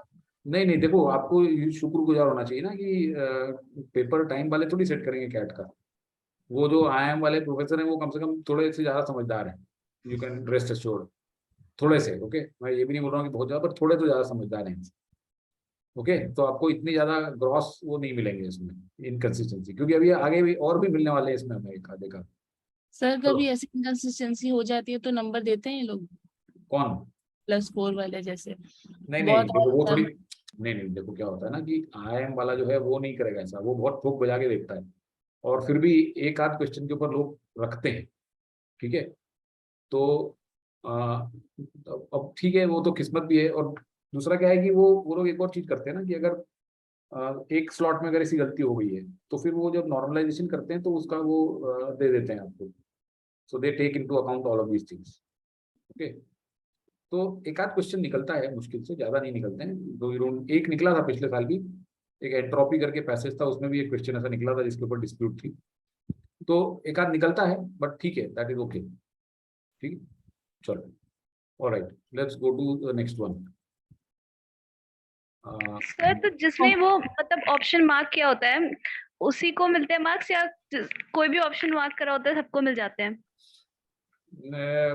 आई थिंक सर जिसने अटेम्प्ट किया होता है उसको मिलता है। नहीं सर, बाकी एग्जाम्स में सबको, क्योंकि जिसने नहीं मार्क किया उसे सोच के ही नहीं किया ना, गलत हो जाएगा। हाँ, उसको भी दे देंगे, उसको भी दे देंगे। बाकी एग्जाम्स में वैसे ही होता है सर। नहीं, वैसे ही करेगा वो, वैसे ही करेगा। आपको फेथ रखना पड़ेगा उनके ऊपर, ठीक है। ऑलराइट, चलो साइको एनालिसिस में अब देखो, इसमें भी एक मूर्खों जैसा क्वेश्चन इसने दिया था, तो ठीक है। According to the passage relationship between, ये वाला क्वेश्चन तो इजी है, इज इट नॉट? ये नहीं हुआ क्या? सर हो गया था सर, पैसेज देखो, on one hand he regards the maintenance as a necessary condition, on the other he regards as antiquated. The man of law sometimes welcome the insight into this, at other times he shows hostile defensiveness. तो ये इनकी जो है वो love hate की relationship है, hot and cold वाली relationship है, वो डिस्क्राइब की गई डी में, attitude that swing between acceptance and opposition. It is not. पर सी ऑप्शन में अगर ग्रेट ना होता तो वो ठीक हो सकता था. नहीं, फैसिनेशन तो कहीं पे भी नहीं हो सकता है. फैसिनेशन तो मतलब कि वो फैन है एक दूसरे के, ऐसा कहीं पे लिखा हुआ है क्या? वही सर, मेरे को सी और डी में कंफ्यूजन थी, किया तो मैंने नहीं सी नहीं, था बट सी वो तो डाउट सी था. नहीं, सी तो बिल्कुल ही नहीं है सपोर्टेड. ओके, पर ए भी तो हो सकता है. Scepticism, friendly cooperation.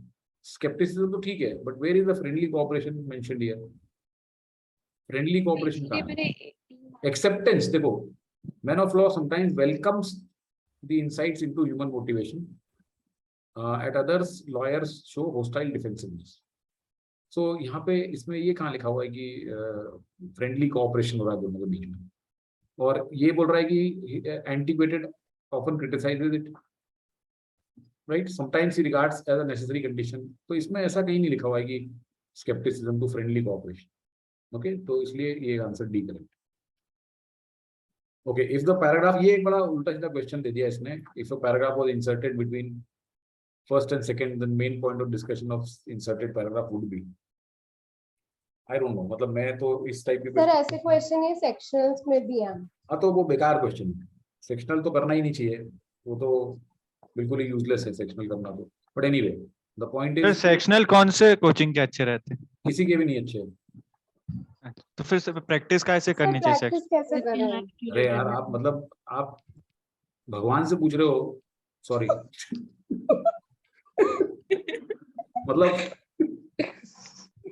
कि यार मैं मतलब रोज सुबह माउंट एवरेस्ट पे खड़े होके चिल्लाता हूँ मैं कि मेरे से मटेरियल लो, तो आप बोल रहे हो कि यार कौन सा मटेरियल लेना चाहिए. ये थोड़ा ज्यादा हो गया. Okay, alright. So if a paragraph were inserted between first and second paragraphs, no, anyway, so jokes apart, see, I'll tell you the problem now. The problem is that there are, let's say, 3 top institutes here. ठीक है, ये तो undisputed है कि there are 3 tier 1 institutes. Then there are many small time operators जो अपनी website खोल के बैठे हुए हैं. Crack.U, Cat King, Bullseye, Bullshit, ये वो सब बहुत सारे हैं ऐसे, right? Now all of them are now, अब ये मॉक की बैंड वैगन पे भी चल पड़े सारे के सारे. ये तो सेक्शनल तो छोड़ो, लेकिन मॉक की बैंड वैगन पकड़ ली सबने. सब 100 रुपए में, 200, कोई 500 में, कोई 600 में, कोई सेल लगा के बैठा हुआ है कि हमारी मॉक ले लो, हमारी मॉक ले लो. तो अब हर जगह पे आप देखोगे ना, तो किसी पे मतलब जैसे इनकी भी साइटें हैं, इनके सेक्शनल ये वो मॉक वॉक सबका 10 से 20% ठीक मटेरियल होगा, हार्डली. इनका 5 से 10%. तो आपको अब अगर इतना आपके पास में 2 चीजें, एक तो टाइम है आपके पास में इतना, और इतना आपके अंदर सगैसिटी है या विजडम है कि you can differentiate between the logical and illogical material, तो आप ये प्रैक्टिस खुद अंडरटेक कर सकते हो. Otherwise I am doing it anyway, तो I am trying to get the best of it from all kind of sources. ठीक है ना, तो वो आपको ऑलरेडी मिल जाता है. So that's my thing. Okay, so वो सेक्शनल्स बिल्कुल ही यूजलेस है, at least verbal. I am not commenting on other areas. बाकी भी यूजलेस है. चलो, बाकी आपने ऐड कर दिया, ठीक है. तो आई डिडंट वांट टू से, यू हैव सेड इट. वो एक ऋषि सर ने वो पेंडुल वो डाला था, क्या था वो, ट्रेडमिल. Yes sir. ट्रेडमिल, तो वैसा ही एक अभी वो भी डालेंगे, पेंडुलम. ठीक है, एक पेंडुलम जो होता है वो हिलता तो बहुत है लेकिन पहुंचता कहीं भी नहीं है. तो ये भी हालत हो जाती है कई बार कि हम तो वो वाला ट्रीटमेंट वाला रात को भेजा था मैंने, अगले सुबह वाली 6:30 वाली क्लास ज्वाइन कर ली थी सर की. तब आपने देखा था? रात को देखा था मैंने अच्छा. वो वाला, और अगले दिन सुबह क्लास में थी. अच्छा अच्छा अच्छा, okay okay okay, very good. So that had a desired effect. Okay sir, English का तो मतलब नहीं इफेक्टिव होता है, बट आई थिंक कॉन्ट्स का और डीआईएलआर का तो मतलब इफेक्टिव होता है, सेक्शनल हो या फिर उनका सैम कैट हो. ठीक है, तो free, that's what I will not be able to comment on that. नहीं सर, ऋषि सर ने बताया था कि वो सेक्शनल जो है ना वो पुराने हैं, वो अपडेट नहीं करते. तो वही जो 6-8 साल से चल रहे, पैटर्न तो चेंज हो गया ना कुछ ना कुछ. देखो, मैं आपको जो ये इवन जो ये सब पैसेजेस भी हम कर रहे हैं ना, तो ये सारे इनके कैट 2019 के पैसेज, एम कैट. ठीक है, और यही चीज आपको एम कैट 2016 के भी मिल जाएंगे कई सारे। तो आई वॉज नॉट, मतलब मुझे ऐसा नहीं लगा, मुझे लगता था कि एमकैट के मटेरियल जो है ये हर साल नया बनाते हैं। I was under the impression, okay. लेकिन देखो जो स्टडी मटेरियल है, जो हैंड आउट है और ये है, वो तो सब पुराना चलता है, that I was aware in any case, but I was not aware कि ये वापस बनाते हैं। ये तो कब पता चला कि जब इसमें से 2020 के कई सारे हम अपने सेशंस में करते हैं ना, जो ऑड वन आउट और जंबल वंबल, वो ही आ जाते हैं। तो देन आई अभी मैंने अपनी आंसर याद होते होंगे। हाँ सर, तो अभी मैंने नहीं, मेरे को नहीं याद। अरे कहाँ से सारे कैसे याद होंगे यार, इतने सारे 25 मॉक के पता नहीं कितने, वो तो मैं उसमें से ला के अपने सेशन में हम करते हैं, जितने करते हैं उतने तो ऑब्वियसली आई नो, बट ये थोड़ी है कि मुझे सारे के सारे याद हो। वो तो जब सर एक बात ये लगी मुझे कि कोई बेसिस नहीं है, मतलब कभी इट्स वेरी इजी, मतलब तीनों सेक्शन ही बहुत इजी है, बहुत आसानी से। अब तीनों एक बार किसी एमकैट में तीनों इतने डिफिकल्ट डाल दिए कि बिल्कुल मार्क्स ही नहीं आके दे रहे हैं, और फिर एक बंदा इतना डिमोटिवेट हो जाता है कि 5 कट ऑफ वाज 5। हाँ एग्जैक्टली, एक में DILR की cut off was 3। I was like 3 number, और पूरा ही एमकैट इतना ज्यादा डिफिकल्ट, और कभी कभी इतना आसान कि इतने नंबर आ जाते हैं। देखो तो ये आपके बिल्कुल सही है कहना।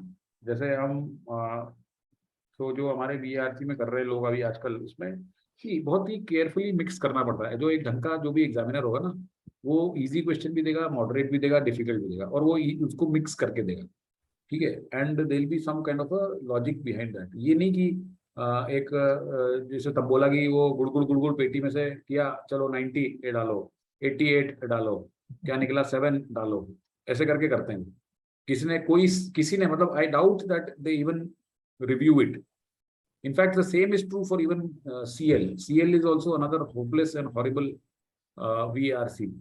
मतलब आपको मैं बता नहीं सकता, अभी दिखा दूंगा। इसमें उनका जो एक मॉक था, उसमें उन्होंने एक पैसेज दिया हुआ है, उसमें लिखा हुआ है बायोमिमेटिक, ओके, कि एक देयर इज अ प्रोसेस, वो बीज कुछ करती है, बीज नहीं एंड्स, ओके, एंड्स करती है, उसको ह्यूमन बींग्स भी फिर वही चीज करते हैं, तो इट इज बायोमिमेटिक। तो मीन्स कि इट कैन बी कॉपीड। और ऑप्शन में लिखा है उसने बायोमेट्रिक, और वो ऑप्शन को सही किया उसने, और उसको जस्टिफाई भी कर दिया।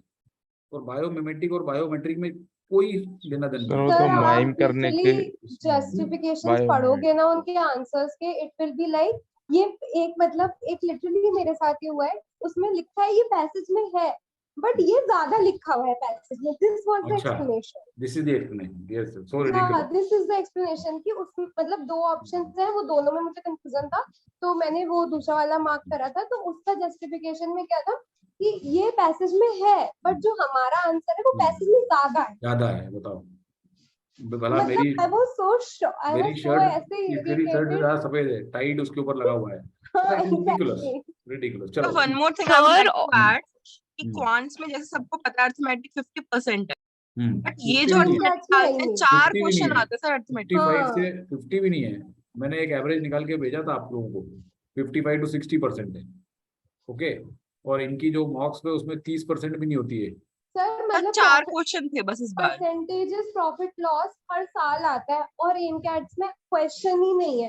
कल हमने ये बात उसके सेशन में बोली थी, तो हमें उन्होंने बोला कि हमें तो सब देखना पड़ता है, अगर आपके कैट इज अनप्रेडिक्टेबल, अगर अलजेब्रा आ गई तो कैसे करोगे। तो फिर वी वर लाइक पिछले 5 साल में इतनी नहीं आ रही है जितनी आनी मतलब सर एक भी एमकैट में इन्होंने ये नहीं किया कि अरिथमेटिक डाल दे, ये भी एक्सपेरिमेंट कर लो। देखो अभी मैंने आपको थोड़ी देर पहले अपने सेशन में जो पैसेज कराया था, उसमें क्या बोला था कि वो उसको किसी भी तरह से जस्टिफाई कर देंगे, ठीक है। वो आपको ये बोल करके चुप कर देते हैं कि ठीक है 5 साल से नहीं आ रही, लेकिन इस साल तो आएगी, तो क्या कर लोगे। तो अब आप क्या बोलोगे उसके आगे। See that is there way, they want to basically make some simple thing very complicated. That is how people will come to them. Simple सी बात है। अगर उसको वो जैसे मेरे जैसे बताएंगे कि यार कुछ नहीं करना, पिछले 5 साल के पेपर उठाओ और क्वांट के भी कर लो और DILR के भी कर लो और इसके भी कर लो, तो उनकी जरूरत ही खत्म हो जाएगी। It is as simple as that. तो sir what we should practice, मतलब क्या, या चलो VRC आप दे देते हैं, मतलब आपका मटेरियल हम प्रैक्टिस कर लेते हैं, but what about DILR, what about quants, उसका तो सर भेजते थे थोड़ा बहुत, बट इतना भी अब we have to put in efforts from हमारी साइड से भी। तो राइट, नहीं तो आपको देखो उसमें जैसे मैंने कहा ना कि आप इस केस में आपको करना क्या चाहिए मेरे हिसाब से, एक तो आपको कोई भी टॉपिक के बाद में उसका कॉन्सेप्ट रिव्यू कर लो अच्छे से, ठीक है। उसके बाद उसकी एक्सरसाइज 1 कर लो बुकलेट में से।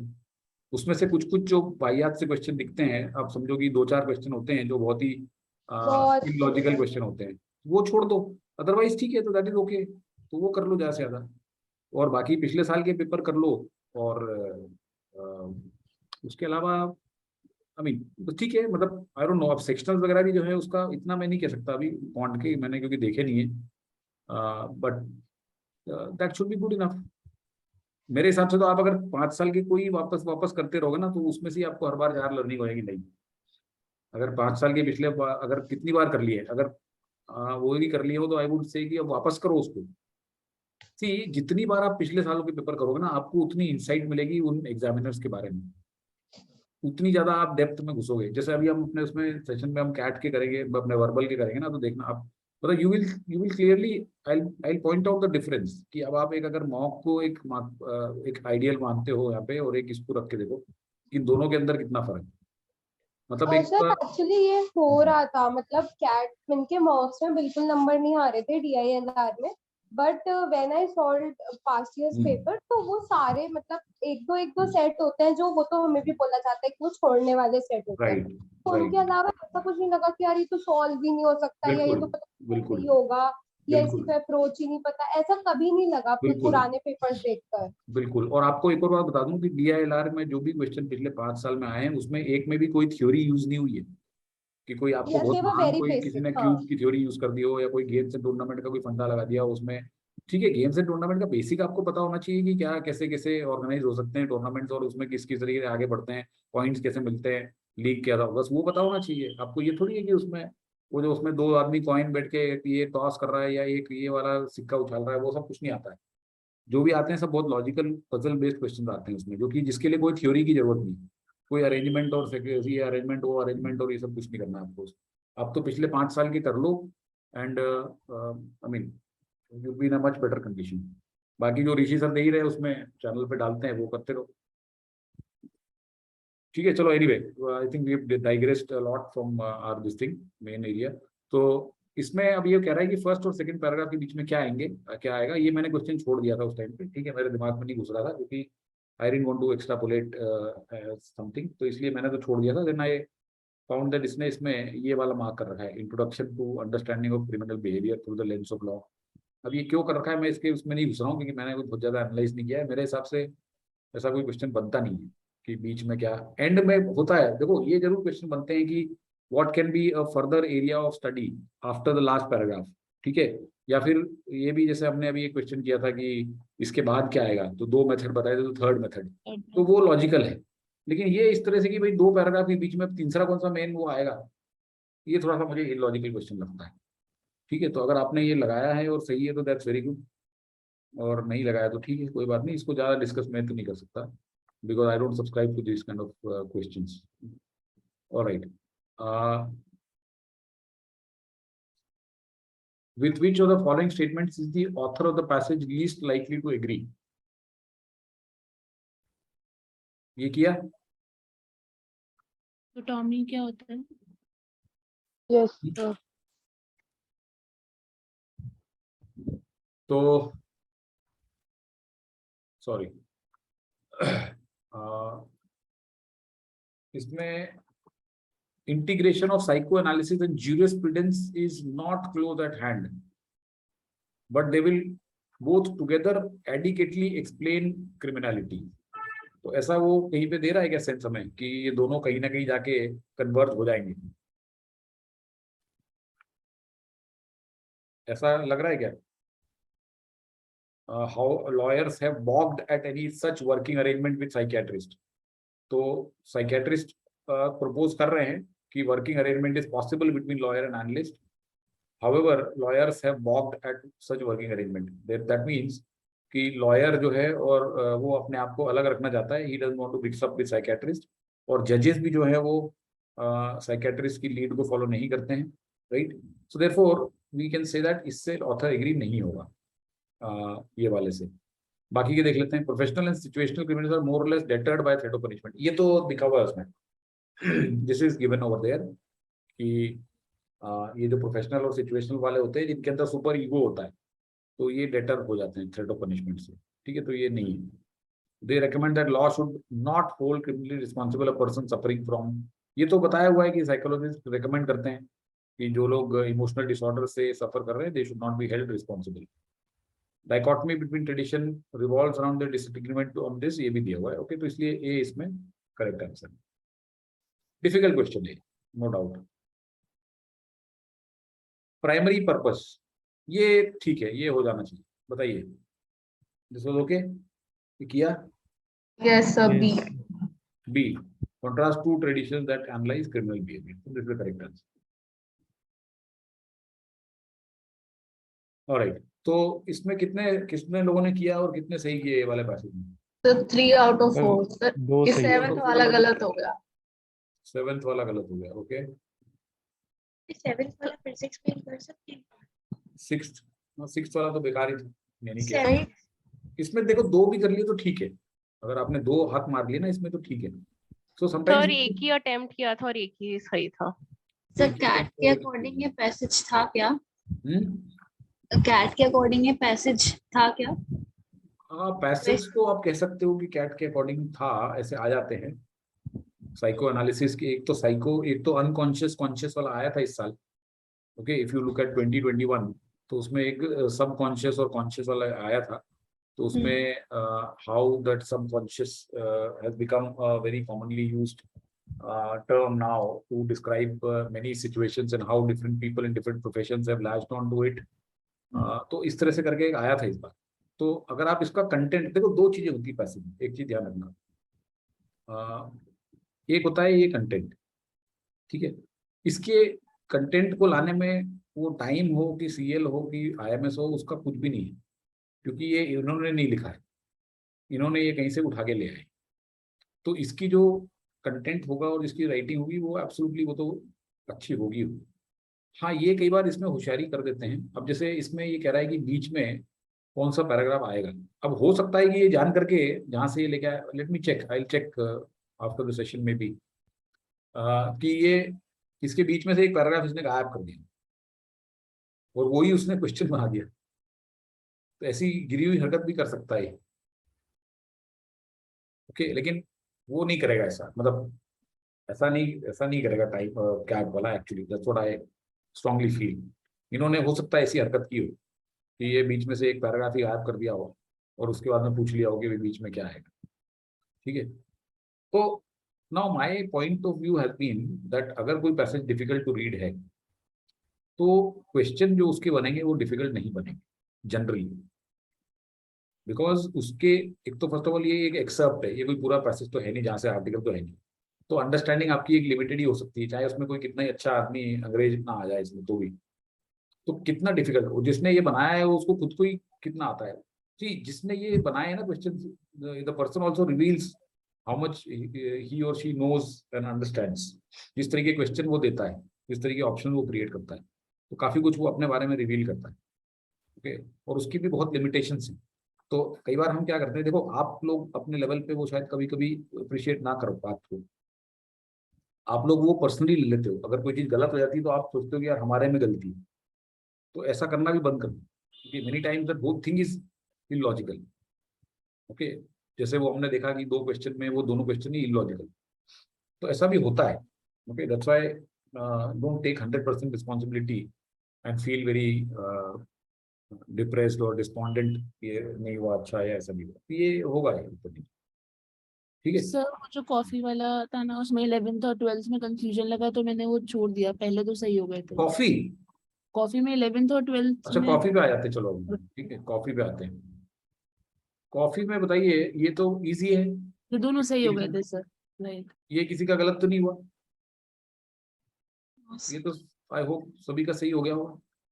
हाँ सर, ये सही है, 10th वाला गलत है। 10th वाला गलत हो गया आपका, क्यों भाई? Which of the following steps? इसमें काफी इसमें ना 10th वाला मेरा भी गलत था सर। मैंने ना वो C मार्क करा था, बट पहले B करा था, बट चेंज करके C कर दिया। क्यों? रीजन इसमें लिखा था कि प्रिजर्वेशन ऑफ, उसमें एक लाइन ये लिखी थी कि वो सही नहीं है preservation of coffee seeds, but हमें करना चाहिए so that we can make a variety of different sort of seeds, ऐसे करके एक लाइन लिखी थी, तो that is why I mark see फिर।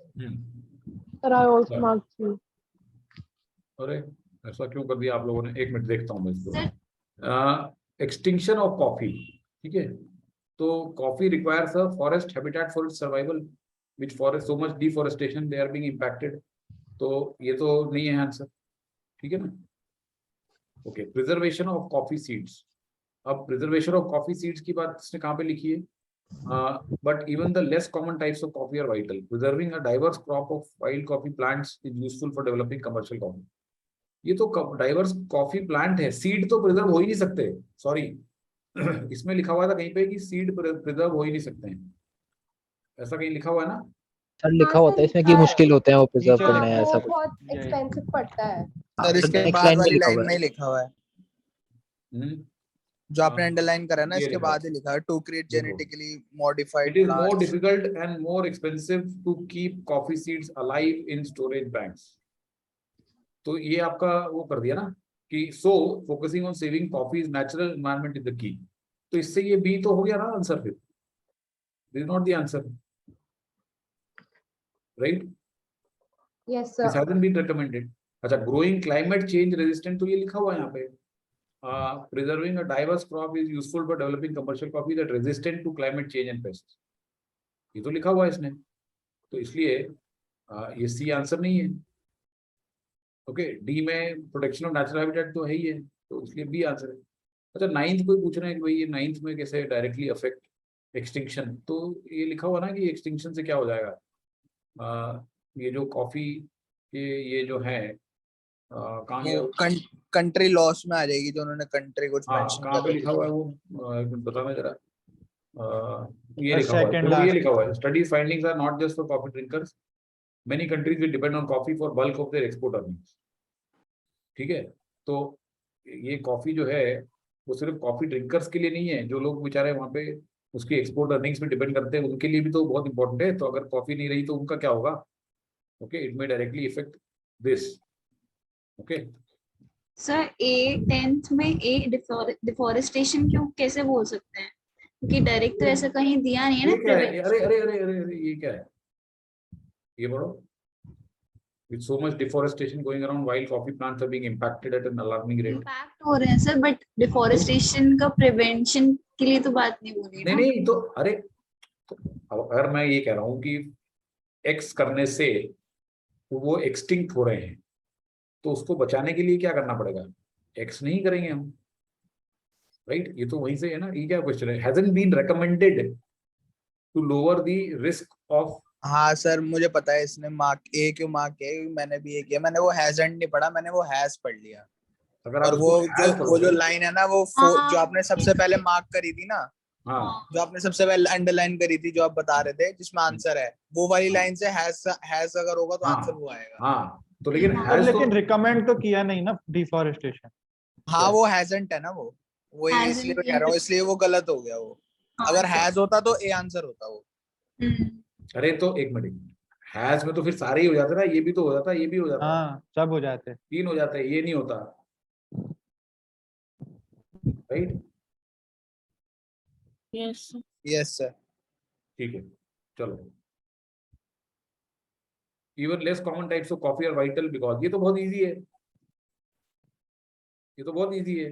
ये कैसे गलत कर दिया? ये देखो लेस कॉमन कॉफी टाइप ये लिख दिया यहीं पे इसने। Even the less common types are vital, क्यों? Preserving a diverse crop is useful for developing coffee that is resistant to climate change. ये तो straight forward दिया हुआ है यहाँ पे कि they will help in battling the adverse effects of climate change. ये गलत नहीं करना चाहिए था, ये छक्के वाली बॉल थी। सर ये हाँ सर ये सही है, ये सही हुआ था। चलो ये सही हुआ तो भी ठीक है, very good. Alright, next, which of the following is true according to the passage? अब ये Sir, I was confused between option D and C. Sir मैंने ए किया था उसको। ए कैसे कर दिया? सब बी थ्योरी के। ए तो बिल्कुल गलत है। डाउट था इसमें। देखो ए तो बिल्कुल गलत है ना, तभी तो हम वो क्लाइमेट चेंज वाली कॉफी बनाने की कोशिश कर रहे हैं डाइवर्स सीड से। तो ये दिस इज नॉट रेजिस्टेंट, ये तो हट ही रहा है वो क्लाइमेट चेंज के कारण। ये देखो, coffee plant grows in very specific, so rising temperature and increase rainfall brought by climate change can make coffee impossible to grow. तो ए कैसे सपोर्ट कर रहे हो आप? ओ अच्छा, ये गलत है ना? Yes sir. Okay, coffee can be only grown in specific habitats. अब देखो यहाँ पे दो चीजों में कंफ्यूजन है कि बी में और डी में, राइट? आधे Yes, लोगों ने sir. आधे लोगों ने आधे लोगों ने डी लगाया होगा, आधे लोगों ने बी लगाया। Yes, sir. डी लगाया था। Yes sir, B. बी क्या था? E बी तो सही है ना? sir. Yes The sir. D. Sir D किया था। हाँ तो सर, D- डी किया था। अच्छा, इस पे भी थोड़ा डिस्कशन हो जाए। कैन वी से D is true, coffee can not grow in places with high temperature and rainfall? मेरे ख्याल से कह सकते हैं ये। पर लिखा तो हुआ है, कह ही सकता सर है। उसमें ऐसा तो लिखे it is impossible. देखो Impossible मतलब क्या? Not. उसका क्या कहना है, मैं आपको उसका लॉजिक बताता हूँ, ठीक है? इस गधे ने क्या लॉजिक दिया मैं आपको ये बताता हूँ। अभी हम देखेंगे कि वो लॉजिक से हमें एग्री करना है कि नहीं करना। तो अब देखो, coffee plants grow in very specific natural habitats. Now इस आदमी से पूछना, ठीक है, जो भी आपको टाइम मिले, कि आपने हमारे 3 बीआर की क्लास ली और आपने उसमें ओनली और ओनली इफ और इफ ये सब पढ़ाया, और आप यहाँ पे कह रहे हो कि ओनली, और यहाँ पे तो ओनली नहीं लिखा हुआ है। Coffee plants grow in very specific natural habitats, so can this both mean the same thing? Yes sir, इसीलिए मैंने रिजेक्ट किया था। देखो उसने इसको सही मार्क कराया आंसर को, ठीक है? तो मेरा पहला सवाल इसमें ये है कि कैन सर ओनली, ये वाला पॉइंट नीचे Exactly, के sir. Only की पैराग्राफ वजह में से दिया किया है। था। ये सर इसी वजह से बी को नहीं लिया था, इसीलिए हटाया था बी को। अच्छा अब ठीक है, बिल्कुल सही, बिल्कुल आपका सोचना सर बिल्कुल सही है। स्पेसिफिक हैबिटेट का नीचे दिया है कि वो कहाँ? मतलब नेचुरल हैबिटेट में ग्रो करते हैं, ये कहाँ नीचे है? वाले पैराग्राफ में। कहाँ है बताओ? सर ओनली लिखा है क्या कहीं पे? Sir focusing on saving coffee's natural environment is the key. हाँ, so does it mean that यहीं पे उगता है? की है ना, ठीक है? ऐसा ओनली कैसे हो सकता है? Only is a very strong word, ठीक है? ओनली उसमें मतलब क्या और है भी तो तरीके बता रहे हैं ना कि भाई? कैसे सेव करा जा सकता है। हाँ मतलब देखो, मेरे हिसाब से only is not supported here, okay? हाँ, अगर यहाँ पे लिखा होता कि coffee can be grown in specific habitats तो ठीक था, बट अरे एक्सट्रीम वाला केस हो गया ना। ये एक्सट्रीम वाला केस हो गया, ठीक है? तो मेरे हिसाब से ये सपोर्टेड नहीं है। अब ये वाला देखते हैं, coffee can not grow in places with high temperature rainfall. उसका जवाब क्या है? उसने इसको कैसे हटाया? वो कहता है कि देखो भाई, मैंने यहाँ पे लिखा हुआ है rising temperature and increase rainfall, तो मैंने ये तो नहीं कहा ना, हो सकता है कि यहाँ पहले 50 का डिग्री temperature. और यहाँ पे 1000 mm रेनफॉल होती हो, और ये अब 60 डिग्री हो गया हो और ये 2000 mm हो गई हो। तो यार ये तो थोड़ा सा ज्यादा खींचने वाली बात हो गई, तो इसलिए इस क्वेश्चन को भी मैं खारिज करता हूँ। मतलब मेरे हिसाब से ये भी यूजलेस क्वेश्चन है, तो इसमें भी आप 4 मार्क ले सकते हैं, ठीक है? मेरे हिसाब से इसके अंदर मतलब this is still, D is still a better answer than B. Sir B इसीलिए किया था क्योंकि थर्ड पैरा फर्स्ट लाइन में ऐसे लिखा था coffee plants grow in very specific. So sir वो थोड़ा स्ट्रॉन्ग वर्ड। ओनली लिखा है क्या यहाँ पे? हाँ सर, ओनली तो नहीं था, ओनली तो नहीं ना, वेरी स्पेसिफिक था ना। तो very specific is fine, but only तो नहीं है ना। Only has a very very very very special meaning, right? तो इसलिए ये सपोर्ट नहीं होता है मेरे हिसाब से, बट ठीक है, इसके हिसाब से है तो इसके। हाँ, प्लांट्स वंस थ्राइव्ड लिखा है, इसका क्या मीनिंग है? इसका क्या लिखा है? प्लांट्स वंस थ्राइव्ड, वही पैरा में लिखा हुआ है। एक मिनट बोल, पैरा पे जाता हूँ मैं। हाँ क्या? सर ये जो हम डिस्कस कर रहे थे, राइजिंग टेम्परेचर एंड इंक्रीज हाँ, रेनफॉल लिखा हुआ है, places the plants once thrived, इसका क्या मतलब मीनिंग है? जहाँ पे ये प्लांट्स उगा करते थे एक जमाने में, ओके। ठीक है? Climate change can make coffee impossible to grow in places the plants once thrived. तो ये उनको इम्पॉसिबल बना सकता है जहाँ पे पहले ये उगा करते थे। अगर high temperature, rising temperature can make, okay? अभी ऐसा नहीं है कि ये बना रहा है, इट कैन मेक लिखा है इसने, ओके? ये भी नहीं बोल रहा है कि ये हो गया ऐसा, ठीक है? चलो, तो मेरे हिसाब से इसको भी छोड़ दो, ज्यादा डिस्कस नहीं करते। सर ऐसे तो 84-85% आती सीधा 94-95 आ गए। कोई बात नहीं ना, तो सी दैट इज, मैं इसीलिए तो आप लोगों को बोलता हूँ कि ये जो मॉक्स को इतना ज्यादा ऐसे नहीं लिया करते, इसको ऐसा होली ग्रेल मान के इसको इसकी पूजा करेंगे रोज, ऐसा नहीं करते। इसमें बहुत सारी इनकंसिस्टेंसीज और बहुत सारे इश्यूज हैं, इसलिए ऑल्सो इसको सर एक लास्ट बार, जैसे आप अभी हम आपके साथ एनालिसिस कर रहे हैं, तो इसके बाद एक बार बैठ के अपने आप भी देखे और दैट इज इनफ। नहीं अब क्या करना है, अब देख के क्या करोगे, कुछ मतलब नहीं। सर अब इसके जैसे अलावा एक आरसी अटेम्प्ट नहीं किया था, नहीं तो मत वो मत बैठ के करो, कर ले। मत करो, नहीं ओके। करना, बिल्कुल नहीं करना। कौन सा, ये वाला, ये लैंग्वेज वाला, हाँ जी ये सर। बिल्कुल बेकार आरसी है, ये थर्ड क्लास आरसी। इसमें क्या कहना चाहता है क्या नहीं कहना चाहता है, इसका भगवान ही मालिक है। This is a sir useless मैंने आरसी। भी पढ़ने की कोशिश करी थी बट कुछ समझ ही नहीं आ रहा था इसमें। समझ नहीं आ रहा था इसमें। बीच के पैराग्राफ में सर वो समझ नहीं आया। नहीं मतलब सर ये बीच में से इसने कहीं कुछ देर उठाव के लाया है, इसका कोई मेन पॉइंट क्या है, इसका क्या मुद्दा है, क्या नहीं कह रहा है, कुछ नहीं समझ में आ रहा क्या कहना चाह रहा है। सर ठीक है? मेरे पास 3-4 मिनट बचे थे, तो मैंने कहा आरसी क्या ही पढ़ूंगा, तो मैंने ऐसी क्वेश्चन सर्च मारे तो पहला वाला सही लग गया मेरा। यस सर, तो आपने बिल्कुल पहला सही वाला किया, हो गया था सर इसलिए। बिल्कुल सही किया आपने, यही तरीका है कि इसमें आपने एक बार ऊपर से नीचे तक स्किम कर लो इसको एक बार, फिर उसके बाद क्वेश्चन देख लो। अच्छा, what is the purpose of authors mention of example Sanskrit the first para, ऐसा क्वेश्चन मिल जाए तो उसके ऊपर झपट लो।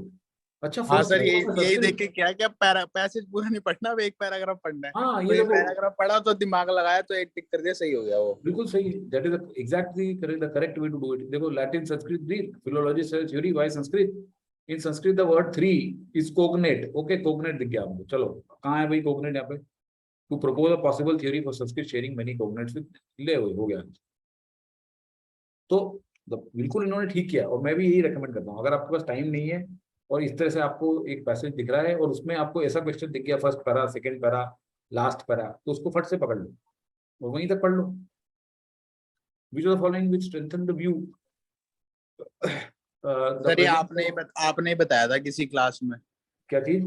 ये वाला ना, हाँ, ये मतलब जैसे कोई समरी तो पूरा पढ़ना पड़ेगा, लेकिन अगर कोई लिखा है स्पेसिफिक पैराग्राफ या पेन्यूमरेट पैराग्राफ या फर्स्ट पैराग्राफ, तो वो क्वेश्चन तो एक पैराग्राफ पढ़ो उससे हो जाएगा। दूसरा ये कि उसमें जैसे आपको ऐसा वर्ड मिल जाए कि ये वर्ड का क्या मीनिंग है और इसका क्या वो है, या टोन क्या है उसकी, ठीक है, तो वो भी आपके बिना उसको पढ़े ज्यादा हो सकती है, ठीक है ना। तो अब ये presence of a long lost common language presupposes the historical existence of common culture. तो इसमें अब anyway we will not go into deep into it. इसका ये कहना है कि कॉमन लैंग्वेजेस होती है, उसका एक ही कल्चर, मतलब एक कल्चर के से ही अलग अलग लैंग्वेजेस जो है वो डिराइव हो सकती हैं। तो यूनिटी ऑफ कल्चर और यूनिटी ऑफ लैंग्वेज वाली बात हो रही है, तो इसलिए इसमें ए करेक्ट है। डी डी देखो, डी उल्टा है इनफैक्ट इसमें। सी आप यहाँ क्या कहना चाह रहे हो कि कॉमन लैंग्वेज अगर है, ठीक है, if you have a long lost common language, suppose करो एक लैंग्वेज ये ए है और एक लैंग्वेज बी है, and these are long lost common language, then this presupposes कि एक कॉमन कल्चर से ये दोनों आई है, राइट। दैट मीन्स कि presupposes the historical existence of common culture. अब ये डी क्या बोल रहा है, देखो, linguists have frequently observed commonalities in language associated with and transcending different cultural identities। मतलब different cultural identities से लैंग्वेज के अंदर कॉमनैलिटी है, मतलब ये अगर ये दो लैंग्वेज है और ये कॉमन है, तो हो सकता है कि इनके डिफरेंट कल्चर, दैट मीन्स कि इसका कल्चर अलग है, इसका कल्चर अलग है, फिर भी दोनों लैंग्वेज सेम है। सो ये तो इसका वीकन हो गया, रादर उल्टा हो गया ये, इज इट नॉट, कि commonalities in languages associated with and transcending different cultural identities। That means कि cultural identities से परे ये दोनों की commonality है, so that is against this basically, okay, इसलिए D करा। Alright, which of the following additional studies would help in reducing the uncertainty? Least help, okay, इसमें least help देखेंगे, and then we will find that this D is the correct answer because ये already बताया हुआ उसमें। ये जो cultural study of Sanskrit text indicating culture है different trades, ये ऑलरेडी यहाँ पे बताया हुआ है, ये जो लास्ट में इसमें यहाँ पे बताया हुआ है, ठीक है। तो इसलिए but otherwise this was also not a very good question. But when the author mentions basic glottochronological, अच्छा ये ग्लोटो क्रोनोलॉजिकल क्या होता है, any idea what is the root of this? ये सुना है क्या कभी? कल पता है, सब ग्लोटो नहीं पता। ग्लॉट मतलब पता है? This comes from glot. Glot means language, If somebody knows many languages, then we call him polyglot. Right? If somebody can speak many languages, then we call him a polyglot. एक जो हमारा मिट्ठू होता है उसको बोलते हैं एंथ्रोपोग्लॉट. एंथ्रोप मतलब ह्यूमन बीइंग, तो वो ह्यूमन बीइंग जैसी भाषा में बात करता है. इसको बेसिकली टंग, इसको टंग बोलते हैं, सॉरी इसको टंग बोलते हैं. Tongue is also language, mother tongue जैसे बोलते हैं. So that's the glot is basically tongue and or language. Okay, so glottochronology मतलब बेसिकली कि लैंग्वेज की जो क्रोनोलॉजी है कि किस तरीके से वो आई, तो इसके ग्लोटोक्रोनोलॉजिकल कुछ इनके मेथड्स होते हैं. तो इसका क्या मतलब है? Basic glottochronological methods are not favoured by scholars. तो basic chronological methods are not favoured by scholars. The rate of language can vary accordingly. Language sometimes evolve very quickly. This is unpredictable. Advanced glottological would be required. मतलब ये जो basic methods हैं ये useless है. He's trying to say. इनका कोई मतलब नहीं. तो वो आपको इसमें दिया हुआ है C में. What they offer are but an apology for hypothesis. मतलब कि वो useless है. समझ नहीं आया मतलब कैसे. ओके ठीक है. देखो यहाँ पे ये क्या बता रहा है, इस सेंटेंस को हम पढ़ेंगे अगर, कि such basic glottochronological methods of measuring language change, जिस तरीके से लैंग्वेज चेंज हुई उसको ये मेजर करने के जो तरीके हैं इनके, are not favoured by scholars. Scholars कहते हैं कि ये तरीके ठीक नहीं है. क्यों ठीक नहीं है? The rate of language change can vary according to circumstances. Languages sometimes evolve very quickly और slowly, and this is unpredictable. So what is this? What are the scholars trying to say about these methods? Are they having a favorable opinion or they are having an unfavorable opinion? Favorable. Huh? Favorable. Are they saying that they are useful, these methods, or they are not useful? Not favored लिखा है ना. Not useful है ना ये तो methods. वही बोला ना. Such basic glottochronological methods are not favored by scholars. Unfavorable. मतलब स्कॉलर्स इसको सॉलिड मानते हैं क्या कि ये सही तरीका है मेजर करने का लैंग्वेज चेंज को, कि नहीं मानते हैं? नहीं मानते ना. नीचे इसमें लिखा है ना advanced chronological methods would be used required, इसके नीचे. और वो बी ऑप्शन में भी यही. अरे भाई साहब एक, और यहाँ पे क्या लिखा है क्वेश्चन में? हाँ, एडवांस्ड और बेसिक तो अलग अलग होता है ना. क्वेश्चन तो आपका बेसिक के ऊपर है, तो हम एडवांस्ड पे जाने की जरूरत क्या है? अगर एडवांस्ड पे जा रहे हैं तो उसका क्या मतलब है कि बेसिक यूजलेस है? सीधी सी बात है ना. yes. नहीं yes. देखो, advanced studies would be required, मतलब जो बेसिक स्टडीज है वो काम की है क्या? no, नहीं है ना. नहीं. तो अब इसमें से बताओ कि दे ऑफर वेल फाउंडेड, ऐसा कहीं बोल रहा है कि दे ऑफर वेल फाउंडेड? ये तो तारीफ कर रहा है कि दे तो अच्छे हैं, ये तो बेसिक अच्छा है इसका. Their hypothesis are not only difficult but also contrary to recent research. Difficult to articulate, ऐसा कहीं बोल रहा है कि इसको तो समझाना मुश्किल है. Their hypothesis are plausible, believable तो है लेकिन अच्छे से बताया नहीं गया है. What they offer are but an apology for hypothesis. Sorry, what is an apology for something? ये आपने सुना है फ्रेज? अगर मैं ये लिखूं कि this was an apology for a mock, तो ये एक अच्छा स्टेटमेंट है. हाँ, शर्मिंदाजनक समथिंग. हाँ शर्मिंदा, करेक्ट. मतलब this is the worst example. See, apology means it is a bad example. Okay, शर्मनाक, हास्यास्पद भी कह सकते हो आप. सपोज करो कि मैच बहुत ही घटिया थर्ड क्लास मैच आप देखने चले गए. It was an apology of a match. कोई मूवी है बिल्कुल पिटी थर्ड क्लास थी, it was an apology for a movie. इस तरह के हम यूज करते हैं लैंग्वेज. तो ये यहाँ पे सिर्फ और सिर्फ इस क्वेश्चन को देने का इस गधे का ये मतलब था कि ये टेस्ट करना चाहता है कि आपको इस फ्रेज का मतलब पता ही नहीं पता. He was just trying to test whether you know the meaning of this phrase or not. So this is more of a vocab question rather than anything else. कि it is but an apology for a hypothesis, मतलब it's a useless thing. So this is but an apology for a question. ठीक है? Okay, so that's it. एकदम चुप्पी छा गई है, क्या हो गया? नींद आ सर गई? ऐसे क्वेश्चन आते हैं, मतलब जैसे ऑप्शन है वैसा फ्रेज आता है? अब यार आ सकता है, देखो ऐसा नहीं कह सकते, आपको फ्रेज जो है वो मतलब पूछ सकता है वो बिल्कुल। जो इडियम्स, जो कॉमन इडियम्स हैं वो कहीं ना कहीं वोकैब में टेस्ट हो सकते हैं, तो आई विल नॉट से कि नहीं आएगा। लेकिन ये हमने क्या नहीं सुना, मतलब जैसे मैंने भी आपको बताया उसके पहले, were you aware of this phrase और could you make it out No, from the sir. Context? Could you make it out from the context? Yes, sir. Yes sir. ठीक है, तो फिर क्या चाहिए? तो ठीक है ना, फिर तो सही है ना, आपको समझ में आ गया कि क्या बोलना चाह रहा है वो। Then it's okay. See, it's a different matter whether you mark this question correctly, answered this or not. But all I'm saying is कि आपको इस स्टेटमेंट का मतलब पता हो। Okay sir. एक बार क्वेश्चन नंबर 11 खोलेंगे।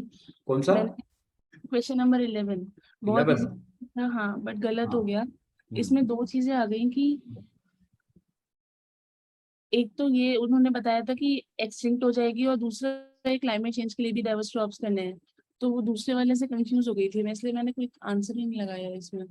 फर्स्ट वाले दिख रहा है पैराग्राफ में। नहीं, इसमें तो बहुत क्लियर था, देखो less common types of coffee ये लिखा हुआ है यहाँ पे, even the less common types of coffee are vital. Why? Yes, please. Preserving a diverse crop is useful for developing commercial coffee that is resistant to climate change and pests. Sir इससे बस दो इसका- paragraph ऊपर जो एक ये है ना, हाँ? फ्यूअर कॉफी क्रॉप्स मींस जो मॉर्निंग कप वाली जो लाइन है उसका कोई इन्फ्लुएंस नहीं लेना है इस पे। कौन सी मॉर्निंग कप? कहाँ पे? ये जस्ट दो पैराग्राफ ऊपर, फोर्थ पैराग्राफ ऊपर से। हाँ, fewer coffee cups means your morning cup might get more expensive and taste worse. तो तो इसका क्या लिंक है इसमें? कोई रेफरेंस लेना नहीं है कि उधर भी नहीं, कम इधर भी, तो इसलिए नहीं, वाइट है। नहीं, इसका कोई लेना नहीं ना, क्योंकि यहाँ पे एक बहुत स्पेसिफिक बात हो रही है। देखो, when the question is very specific, then you need to address only that. He's saying less common types are vital. Very, very clear. Okay, even less common types of coffee are vital because. तो इसमें आपको इधर उधर नहीं भटकना है, okay sir. right? Okay. Yes sir.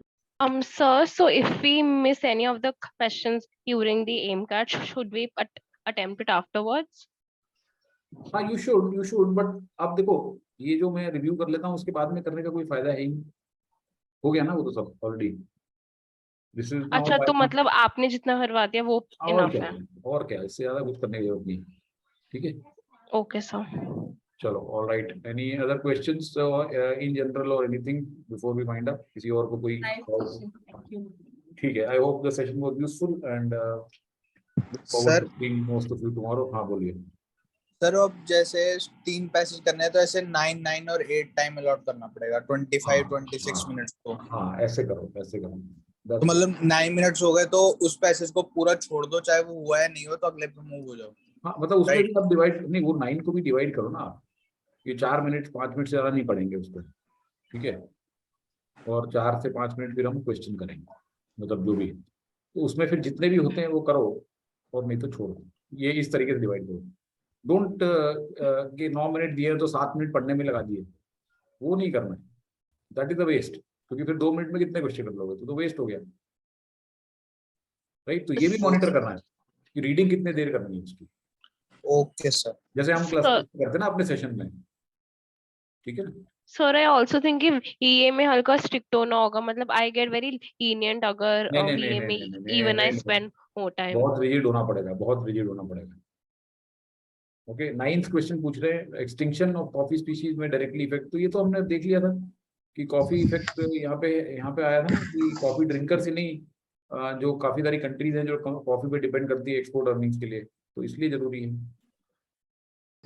Sir, reading की speed कैसे बढ़ाएं? रीडिंग की स्पीड कितनी बढ़ानी है आपको? अगर आपको ये 500 से 600 वर्ड के पैसेज करने हैं तो 125 से 200 150 वर्ड्स पर मिनट बहुत है। और कितना बढ़ाना है आपको? नहीं सर, जैसे अभी I am able to read in, मतलब ये जो पैसेजेस होते हैं इसको 6.5 मिनट लग जाता है नहीं, 6.5 is too much. Yes sir, so वो और उस वजह से थोड़ा क्वेश्चंस भी, क्योंकि वो टाइम फ्रेम जा रहा रहता है, तो इस वजह से तो सर कैसे बढ़ाएं मतलब स्पीड? नहीं, आपको सी उसमें फिर यही करना पड़ेगा ना कि you have to look at कि कितना टाइम आप स्पेंड कर रहे हो। अननेसेसरीली तो कहीं आप ज्यादा टाइम नहीं लगा रहे हो, अननेसेसरी डिटेल्स आप उस पर तो नहीं अटक रहे हो। You will have to analyse that, see there are many things which you don't need to read in too much detail in the first go. आपको क्विकली उसके ऊपर से निकलना है। कहीं पे किसी के नाम दिए हुए हैं, यूनिवर्सिटी दी हुई है, किसी के डिटेल में कुछ दिया हुआ है, नाम प्रोजेक्ट का चल रहा है, कुछ और चल रहा है, तो ऐसी चीजों के ऊपर आप क्विकली निकलो वहां से। ठीक है, उसमें अगर अटक के आप बहुत डिटेल में पढ़ने लगोगे और उसको ऐसे एज इफ की you have to imbibe everything in the first go, then that's not correct. You have to keep moving, you have to keep looking at the main idea, you have to keep moving how the different paragraphs are connected with each other. Okay sir. ठीक है? Yes बाकी sir. आपको अगर practice है तो you can join the VARC sessions. They are anyway going on. If you want, you can definitely enroll and Okay, sir. practice. ठीक है ना? So that's something I can recommend. बाकी तो ठीक है. I mean, I'm sure you are doing well. और बाकी कुछ anything else before we wind up? चलो ठीक है, all right, thank you so much. EMCAT versus CAT percentile relation, ऐसा कोई नहीं है परसेंटाइल रिलेशन। देखिए, I will tell you one thing that I have seen many students who could never clear even one single cutoff in any section in the whole of mock series, but they went on to score 98 percentile in CAT. Okay, so there is absolutely no correlation, and with these kind of mocks, apology of mocks, आप क्या expect करोगे? मतलब जो ना तो इसमें quant में proportion होता है, जो क्वेश्चन है उसका बराबर, DILR में कुछ और ही तरफ चलते हैं, VARC में इस तरह से आपको 3-4 क्वेश्चन दिखा दिए मैंने जिसकी कोई सैंक्टिटी नहीं है। तो there is no correlation between this MCAT percentile and actual CAT percentile. Okay, alright, ठीक है, चलिए, bye, take care. Thank you, Okay, sir. sir. Thank you, sir. Good night. Right.